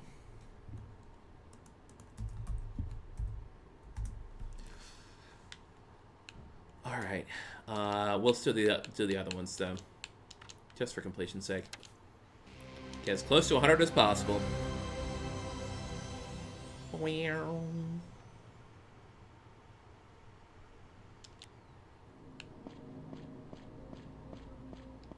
Now we talk to the magician and break him. I do appreciate how the bugs aren't just, you know, random whatevers. They do actually kind of have story connection.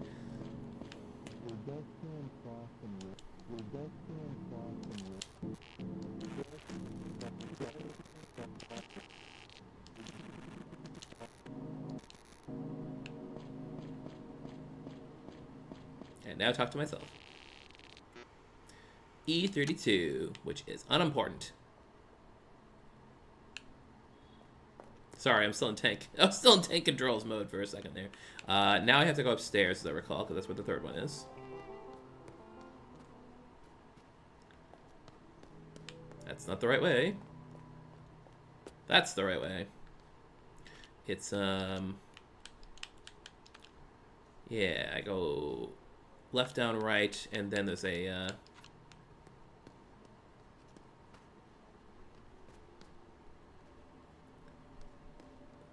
call it a pocket room, if you will. Here. Okay, now what's the bug report for this one? What is this one asking of me? Walk backwards, pass close to win. Nope, I did that one already. Shelf behind, magician, and have a cycle. I think I did that one too. I don't think I did Sigma though. Interacting with the man with the gun and leaving the software on the dialogue screen for 30 seconds will result in unexpected dialogue strings. Returning from the dialogue screen, the player's air dimension is broken, and trying to leave the room will result in a software crash. Okay. So we just gotta have to kind of just hang out and talk to him. 30 seconds.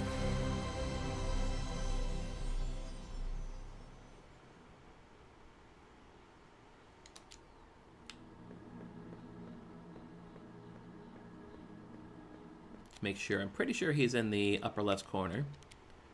Yep.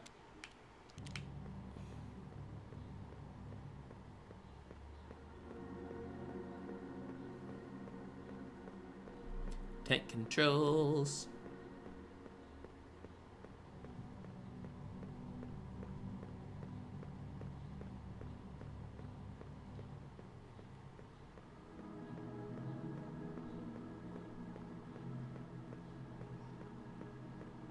What up, bro?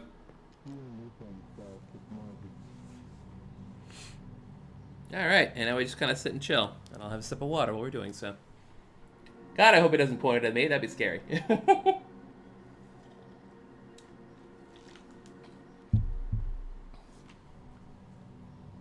But yeah, we are definitely getting to the end of this thing. We are running out of puzzles.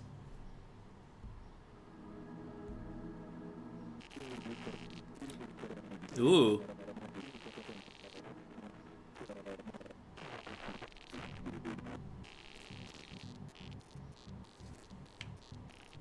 Gotta leave the room.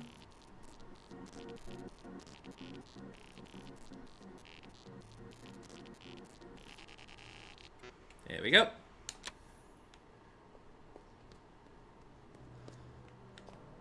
And that leads to the loft, so we want to go back downstairs to Quiz Club. Go to Quiz Club, and that should just get close to wrapping this thing up, because then we gotta do the supercomputer afterwards. Because we were told, bluntly, that the supercomputer was the last thing to do in this game. Save it again.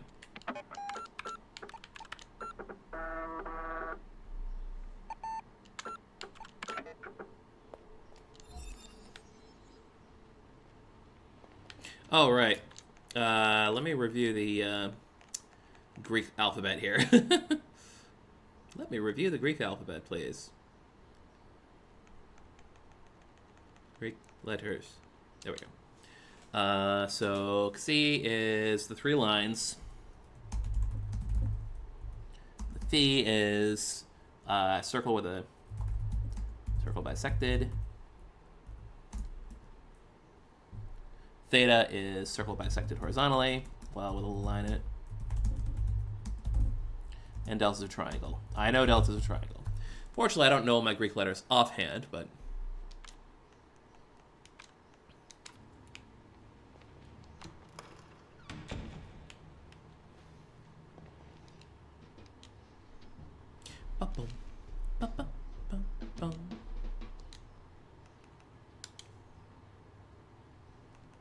So, see? Phi, theta, delta.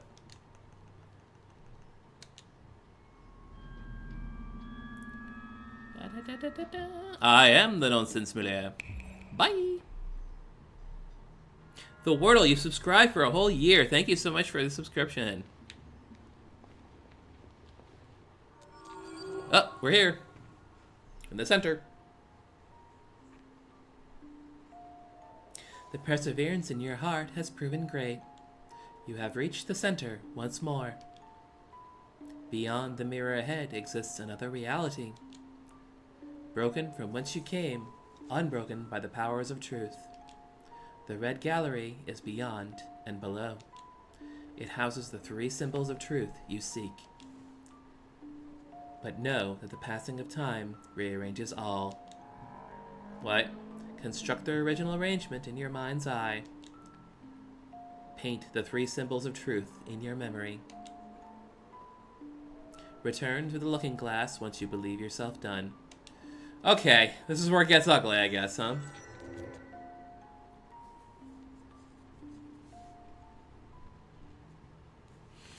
Okay, here we go. Yep.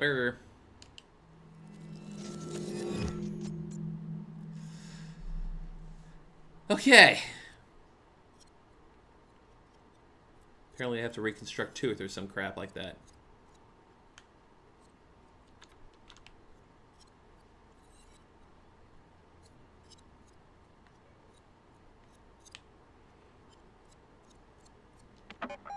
Nothing.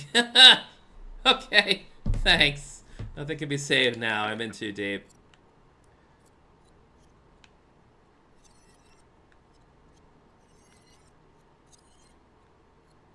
Okay, let's go downstairs. Let's go to the thingy. Oh boy. Oops. The first symbol, red paint. You can keep trying to conceal this in all possible manners, make up stories, or tell it like it never was, but the truth is right before your eyes if you want to see it.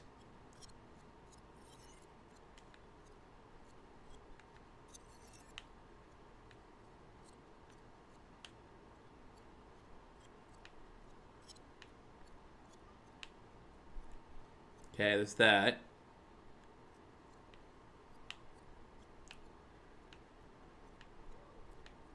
Yeah, each of the squares on the floor represents a different thingy. And I'm like, whatever. But now it's all different. Now it's switched up.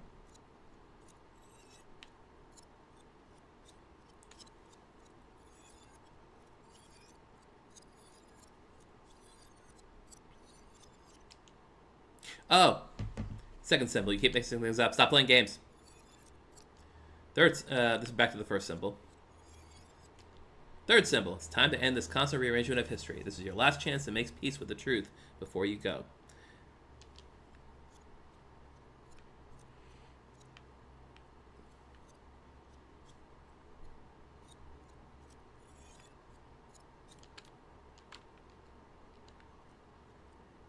Second symbol. First symbol.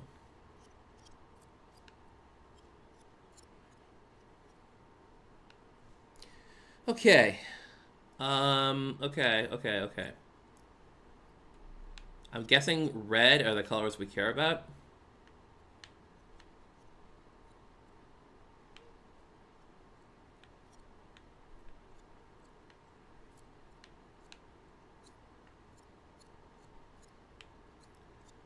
Hmm.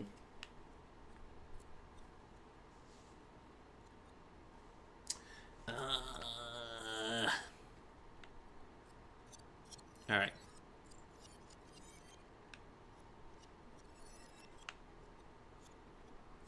Yeah, that's all that's really going on in here.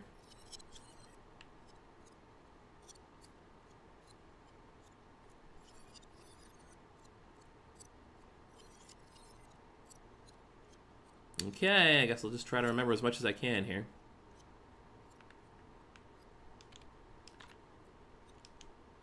First symbol. And they call it red paint, too, so I'm assuming the red ones are the really important ones.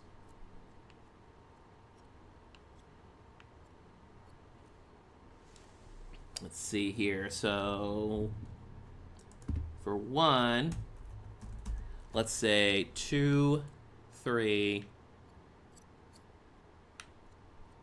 5,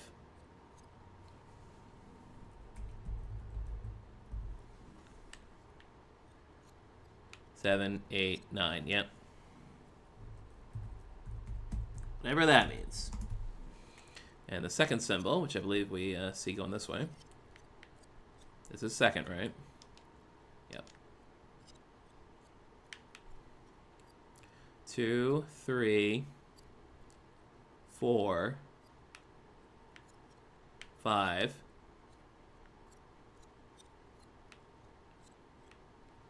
8, 9. Okay. Why not?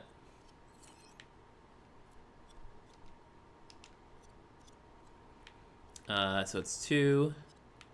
Sorry, no, it's 1. That was 1. 3,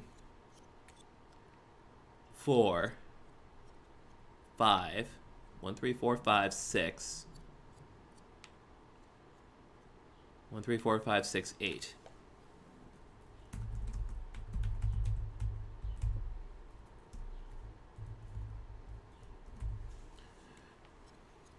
Okay. Let's... We'll just accept that and move on.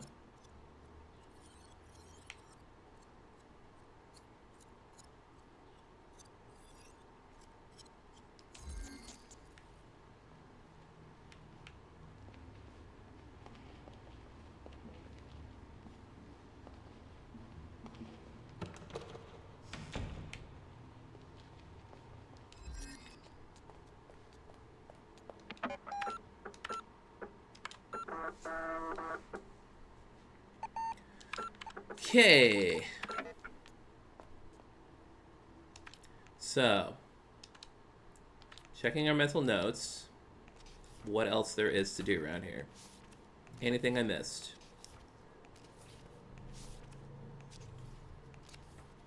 Nope. Just log into the supercomputer and that's it. No, I think this is it.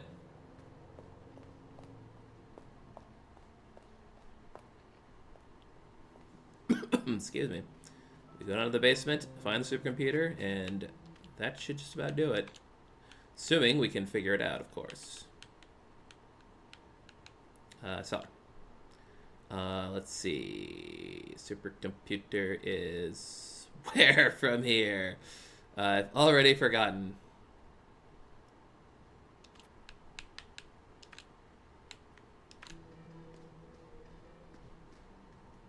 But it's not over here. Because that's stairs leading up.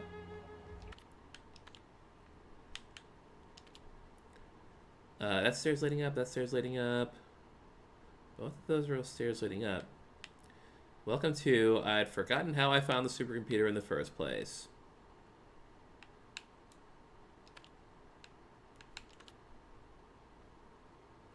Is it by taking a some port down from here? Oh dear. Oh dear. Supercomputer.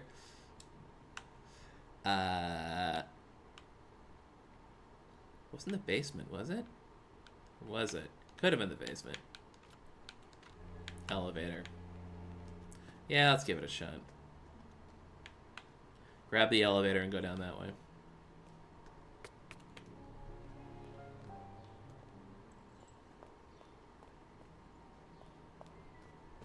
Because I remember I went to the supercomputer once before, and then I was like, well, I don't want to come back here for a while.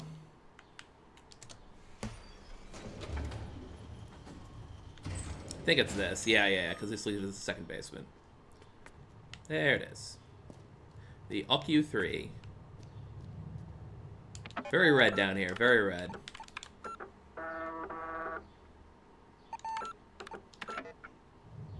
Basement 3. Alrighty. You put username followed by enter, and you put password followed by enter, and set memory sequence followed by enter. Alright. Now, this is the 5 posters. And then this is probably the set of memories within the 2, 3, 5, 7, 8, 9. Yeah. 2, 3, 5, 7, 8, 9. This one right here. 2, 3, 4, 5, 8, 9.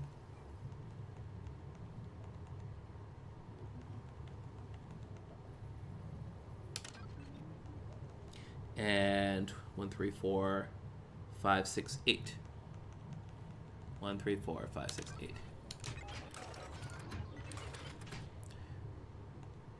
And then set thing to thing.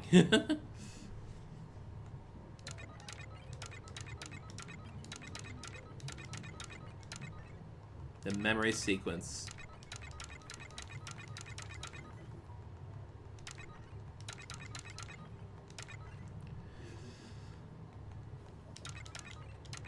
Hmm.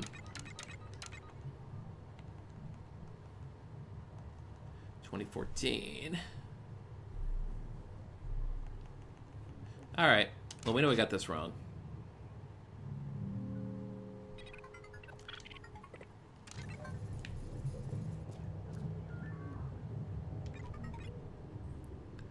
Yeah. Let's make sure we've got the sequence of the...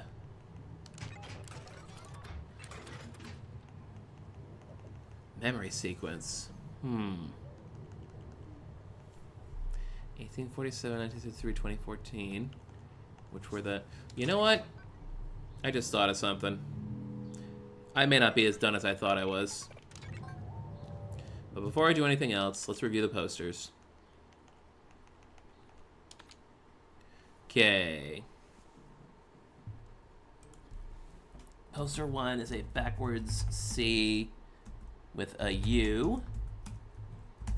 Poster 2 is a U and an N.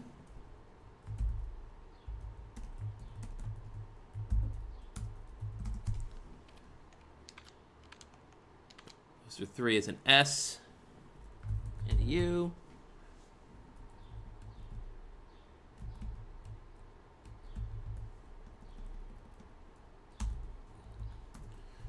Poster 4 is a U and a backwards C.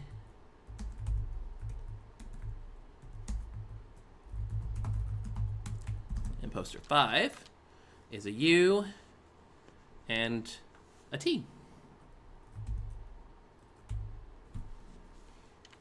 Okay, that's those at least covered and put and committed to paper. But I had another thought. And that thought is, I remember seeing on the map on the 3rd floor a window here. I don't feel like I examined that window. And I wonder if that's going to give me some more information.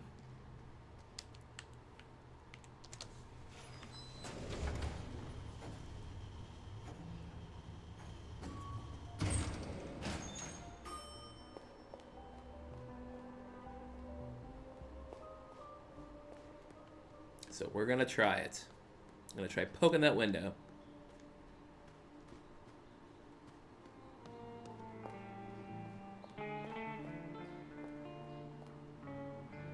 Nothing. Okay, great.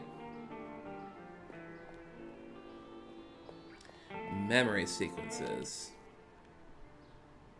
I don't think that has anything to do with this.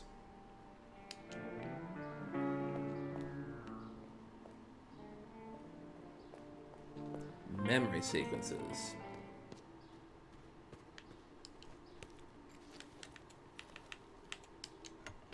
And it's basically lining up each room with a different year. So for example, if I went here into, which was this one, 1957, what year is this one indicative of? 5, 3, 7, 4, 1, 8, 2, 6, 9, 0. None of that indicates any kind of connection. And this doesn't say a year or anything like that.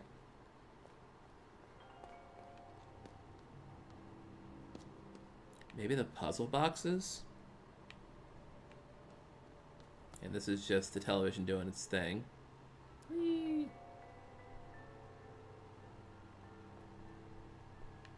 It's brighter than I remember it. I don't know why. And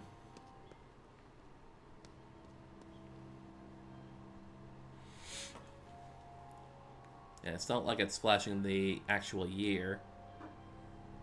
No, it would say 1720, which is not correct at all.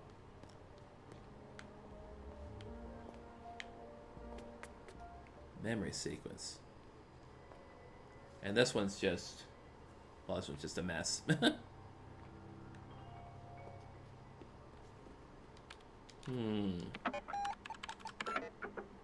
There's still $9 hidden in this hotel somewhere.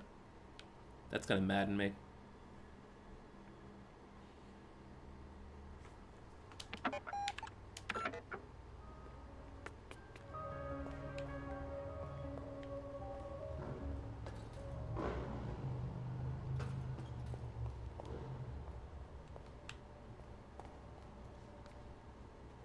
Hmm.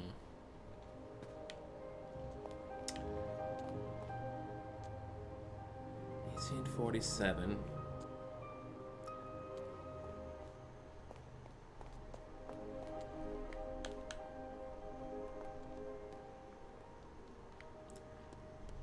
The only other thing I can think of is like has something to do with this. You're welcome.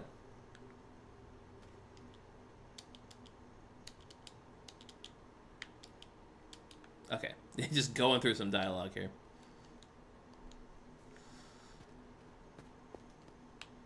Yeah, the only thing.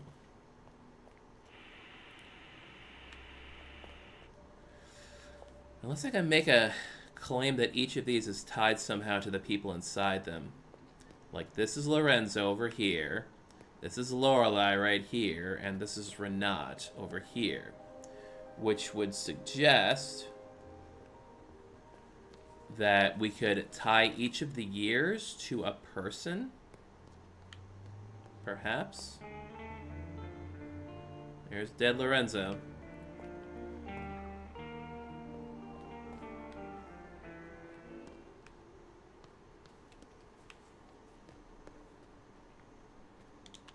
But could we tie each of these years to a person?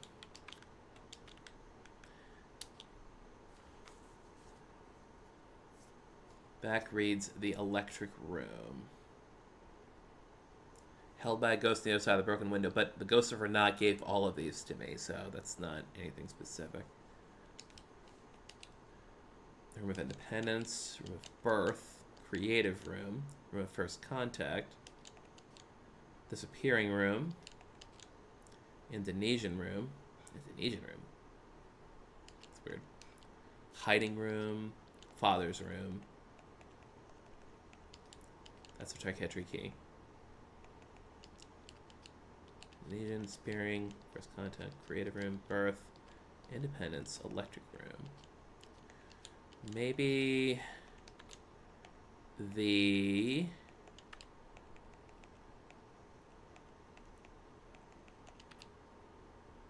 No, we checked these.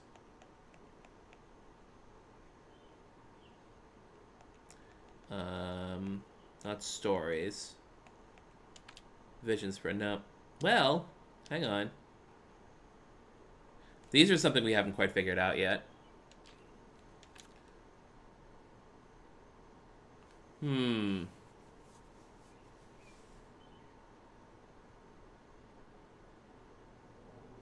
Is there a second function to each of the puzzle boxes? Ooh, that'd be a hoot if so.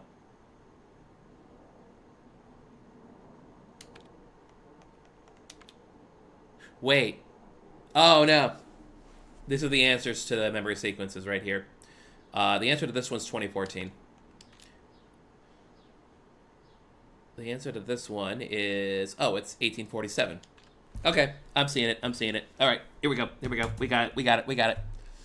Yo, we got it. So 1932 is 1847. 1938, we slide each of those down a ways and we get 2014.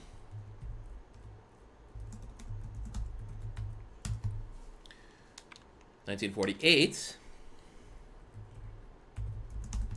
All right, which of it is that? Can't rotate this, can't move it. Maybe it's looking at it on a particular angle. Let's see. 201. Oh, it's meters. It's 2014. That's 2014. Okay. 1953. This is 1963. That was easy. Because it's mirrored. It is just mirrored. Next up is 1957. I think we got this. 1963. That's the number of squares. 1960.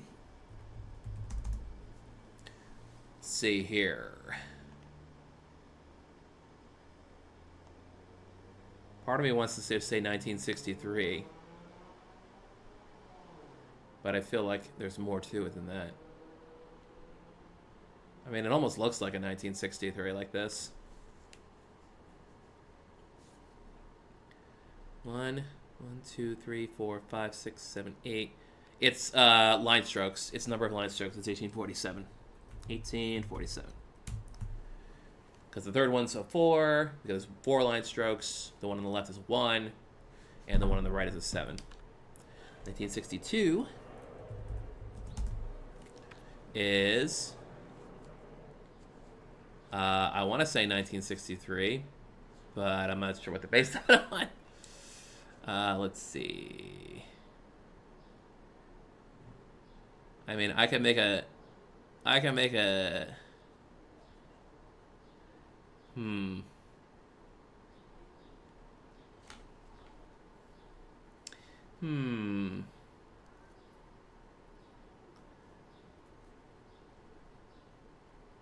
Is it the number of lines? No, that would make sense. I don't get the right numbers there. That'd be 2, 6, 5, 6, which is weird. Okay. Almost got this here. Like, I could see an 1847 in here. I kind of see it within, in a way. Maybe it's the number of intersections. If it's the number of plus intersections, then that would be 1963. So we're going to go with that. 1973 memory.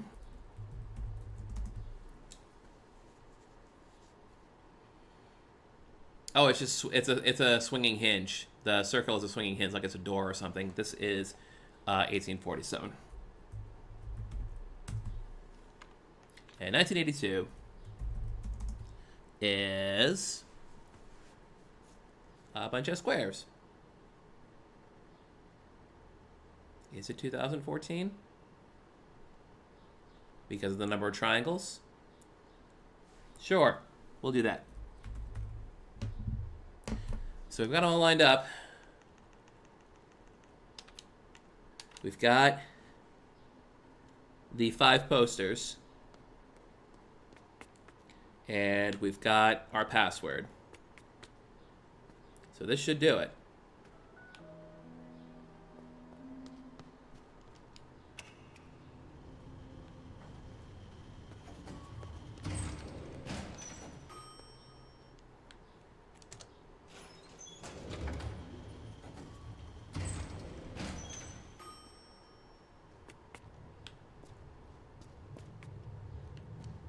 Save one more time.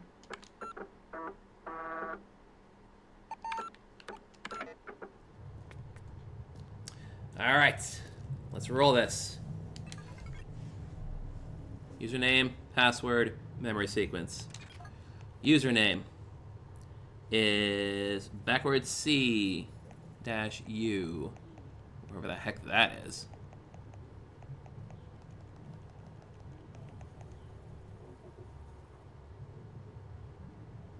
Is this it? I guess this is it. Next one is a U that comes up to an N.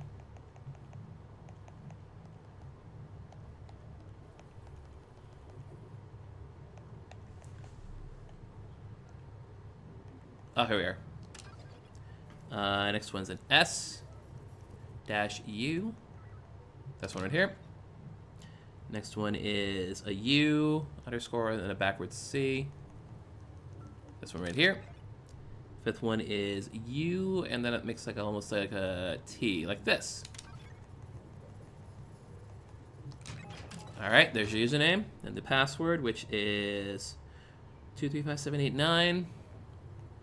235789. 235789. This one. Then 234589. 234589. This one, and then 134568. This one. And lastly, 1932 is 1847. 1938 is 2014. 1948 is 2014. 1953 is 1963. 1957 is also 1963. 1847, 1963, 1847, 2014. Let's roll it. Damn! Ah! Okay. Okay. Okay. Okay. I felt good about that one, but one thing I didn't feel quite so good about was the magic posters, and I didn't know if they were in the right order or not. Because this is just in the order they were presented in, but I didn't know if that was the right order. How am I supposed to write? How am I supposed to know? But these are certainly the right symbols, at least. Okay. So all I can think of is these are not necessarily in order. Or at least the order I've discovered. Playing cards, keys. Crystal ball. Do spirits come back? Does this have something to do with... I wonder if this has something to do with the script pages. The third eye script pages, yeah. Because he started with a rose here.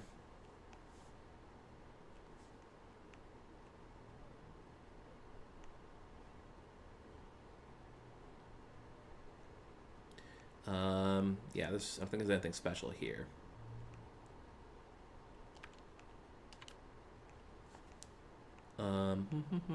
Mahogany case. Gun. Let's see. Horse, Moors.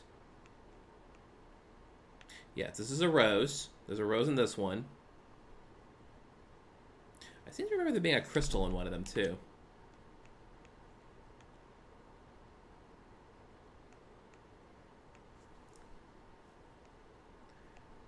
Let's see.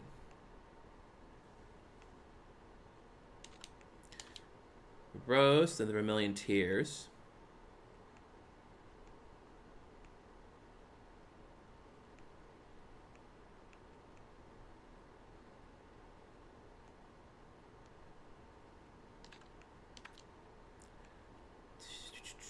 This is just a painting.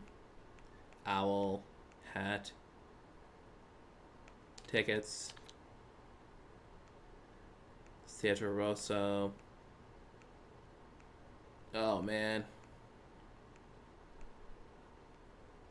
Theater Boo. Hotel Corridor. Dog.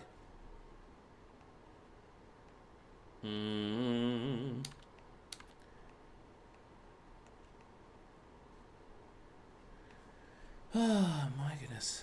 Maybe not. Maybe not. Maybe this was just...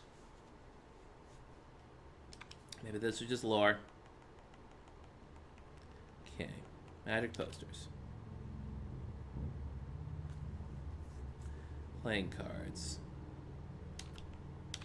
Crystal ball. That was in the back left. Million Tears. That was, call it 1847. Latest escape act is chains.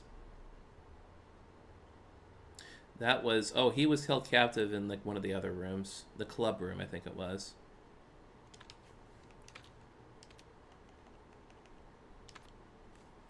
And then the rose. Gosh. Whew. Right, these are the signs for each of the individual things. The Minotaur statue. Oh, we remembered that. Well, that's nice of us. I wrote it down anyway, but it's okay.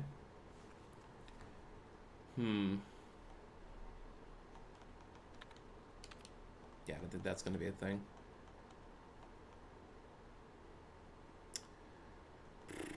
I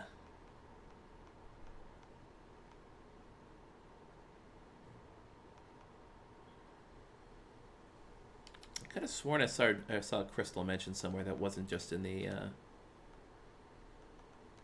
There wasn't even any cards mentioned either, to be honest. Okay. I mean, maybe I just got it wrong. Maybe I just gotta do it again and make sure I get it right. And make sure at least I get it to what I had. So backward C to U. U in the N, yep. S in the U, yep. U in the backward C, yep. U and the T, yep. Let's just try it again. Same order, same everything.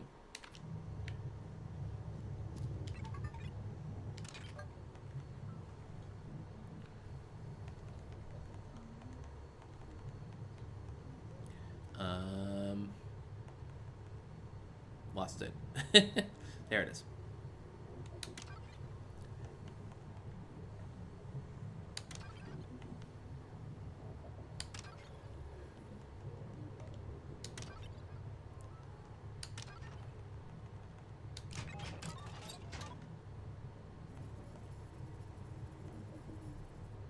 I just had a thought. I just had a thought.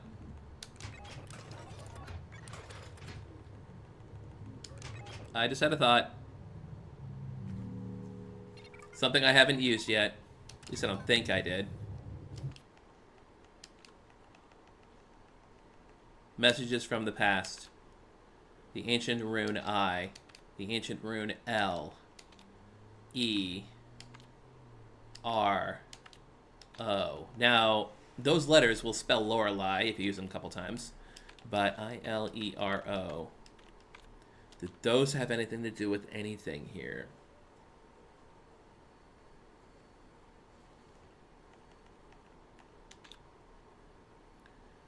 I-L-E-R-O.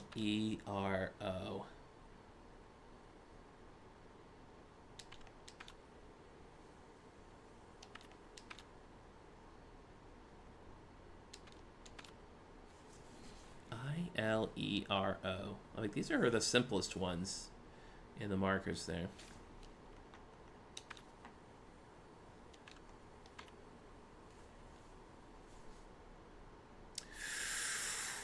Oh boy, this is the big one, isn't it?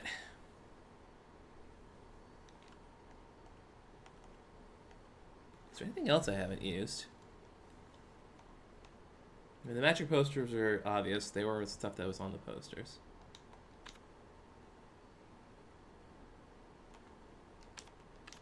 And I did get these right, didn't I? Just make sure I didn't screw any of these up, of course. Pretty sure I didn't, but, you know. No problem in just going over our work and checking it, double checking it.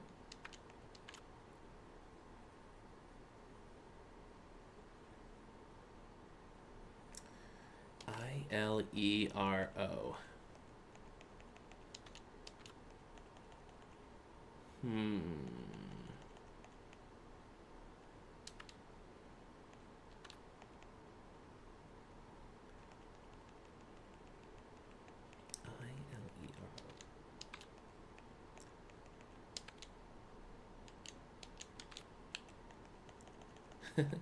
No, I'm not checking these all off just so I can say I've done that while I try to think.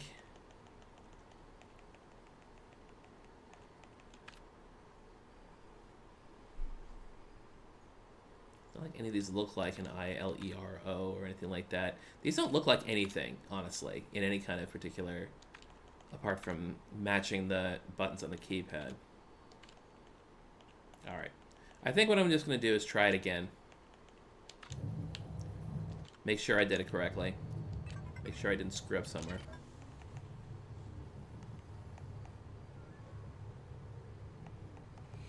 Okay, backward C.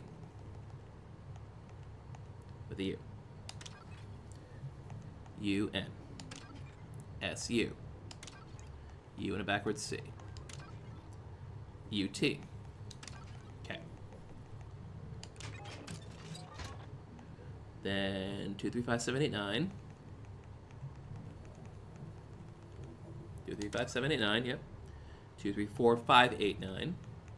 2, 3, 4, 5, 8, 9, yep. And then 1, 3, 4, 5, 6, 8.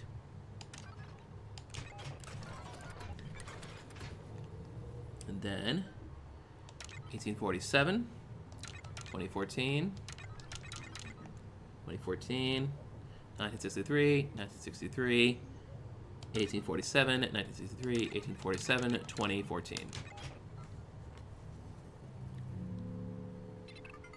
Nope, nothing doing. Okay. Hey, Lorenzo. Renzo. Whatever the heck your name is. Whatever your deal is. Throw me a freaking bone here. That's right, I have to climb all the way up there if I want to do that. Nah, it's best to take the elevator. There was the advice option, so we can check on that. I mean, I don't think he's gonna give us anything a little more concrete. Oh my god. Hang on.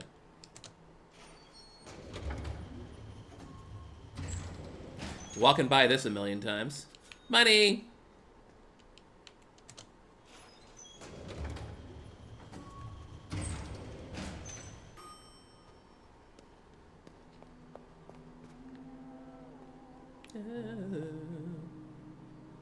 Alright. Quick call to Lorenzo. Just to see if he's just gonna, you know, mock me.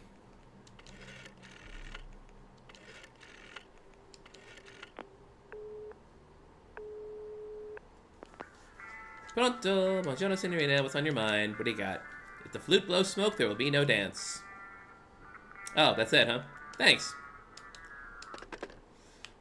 Thanks, dude. Not that I expected much. Honestly, why would I expect much? So this was the room in which he was in chains. This one says 1963 right here. So that's something that's stuck in my head, is the fact that, you know, the chains poster.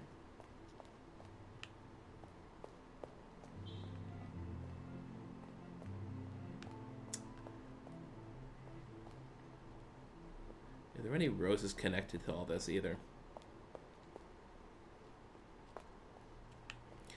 I feel like I should also check to make sure that, you know, I got the password right too. Yeah, why not? We got a few minutes. Let's go take a check at the center of the quiz club and see if we got the right password there. Quiz club out here and around.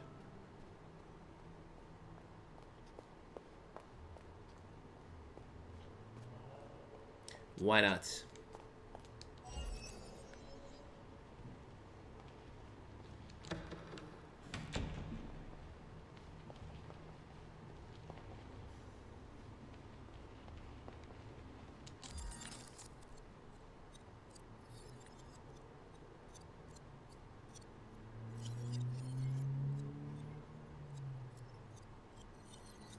All right.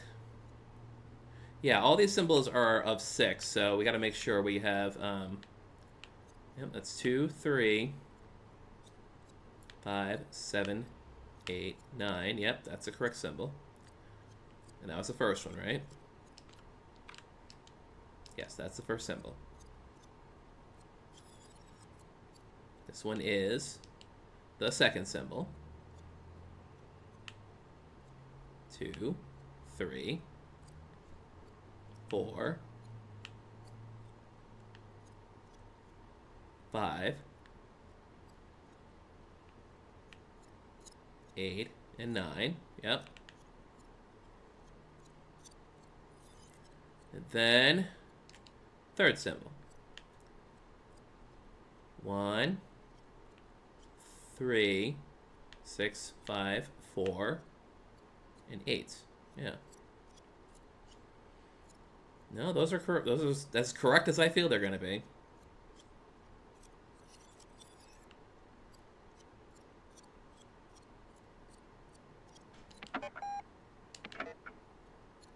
And I'm feeling very solid. Do I have anything in my possessions when I'm here? I guess I do. I'm feeling pretty solid about the memory sequences. Anything's a door? No, I guess not. It's just the maze over and over again.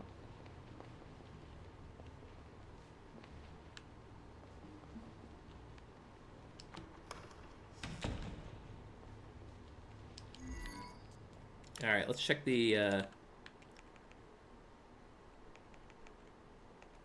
memories one last time. Yeah, that's very much 1847. Yes. This is 2014. Yep. This one's also 2014. This one is 1963. This is also 1963, given shape sizes. This is 1847, given number of line strokes. This is 1963, given number of cross intersections. This is 1847, given the way the hinges turn.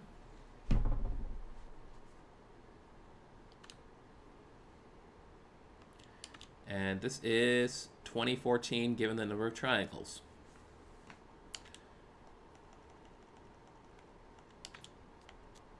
You know what? I had another thought. Why not? It's worth taking another look.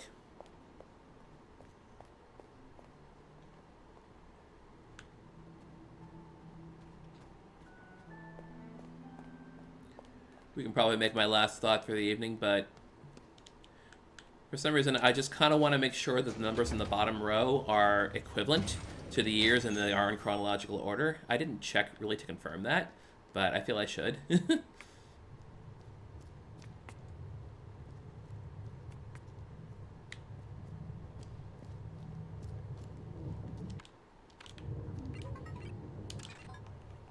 right,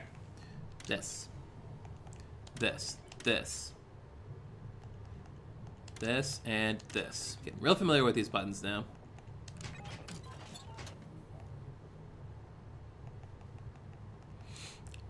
Two, 3, 5, 79. 2, 3, 5, 79. 2, 3, 4, 5, 8, 9. And 1, 3, 4, 5, 6, 8. No, yeah, these are in chronological order. These are in chronological order here. There's nothing like, there's no big trick on that one.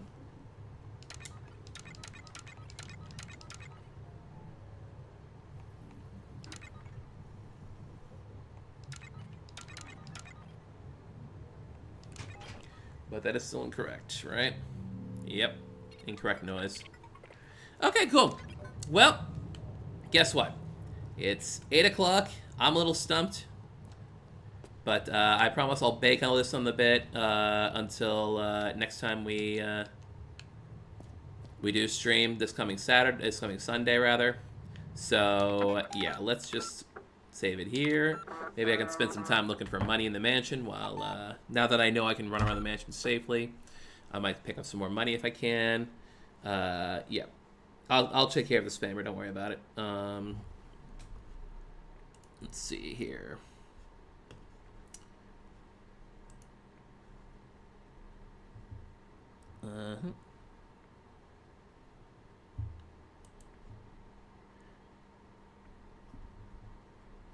But anyway, yeah, I'll take care of that in a minute.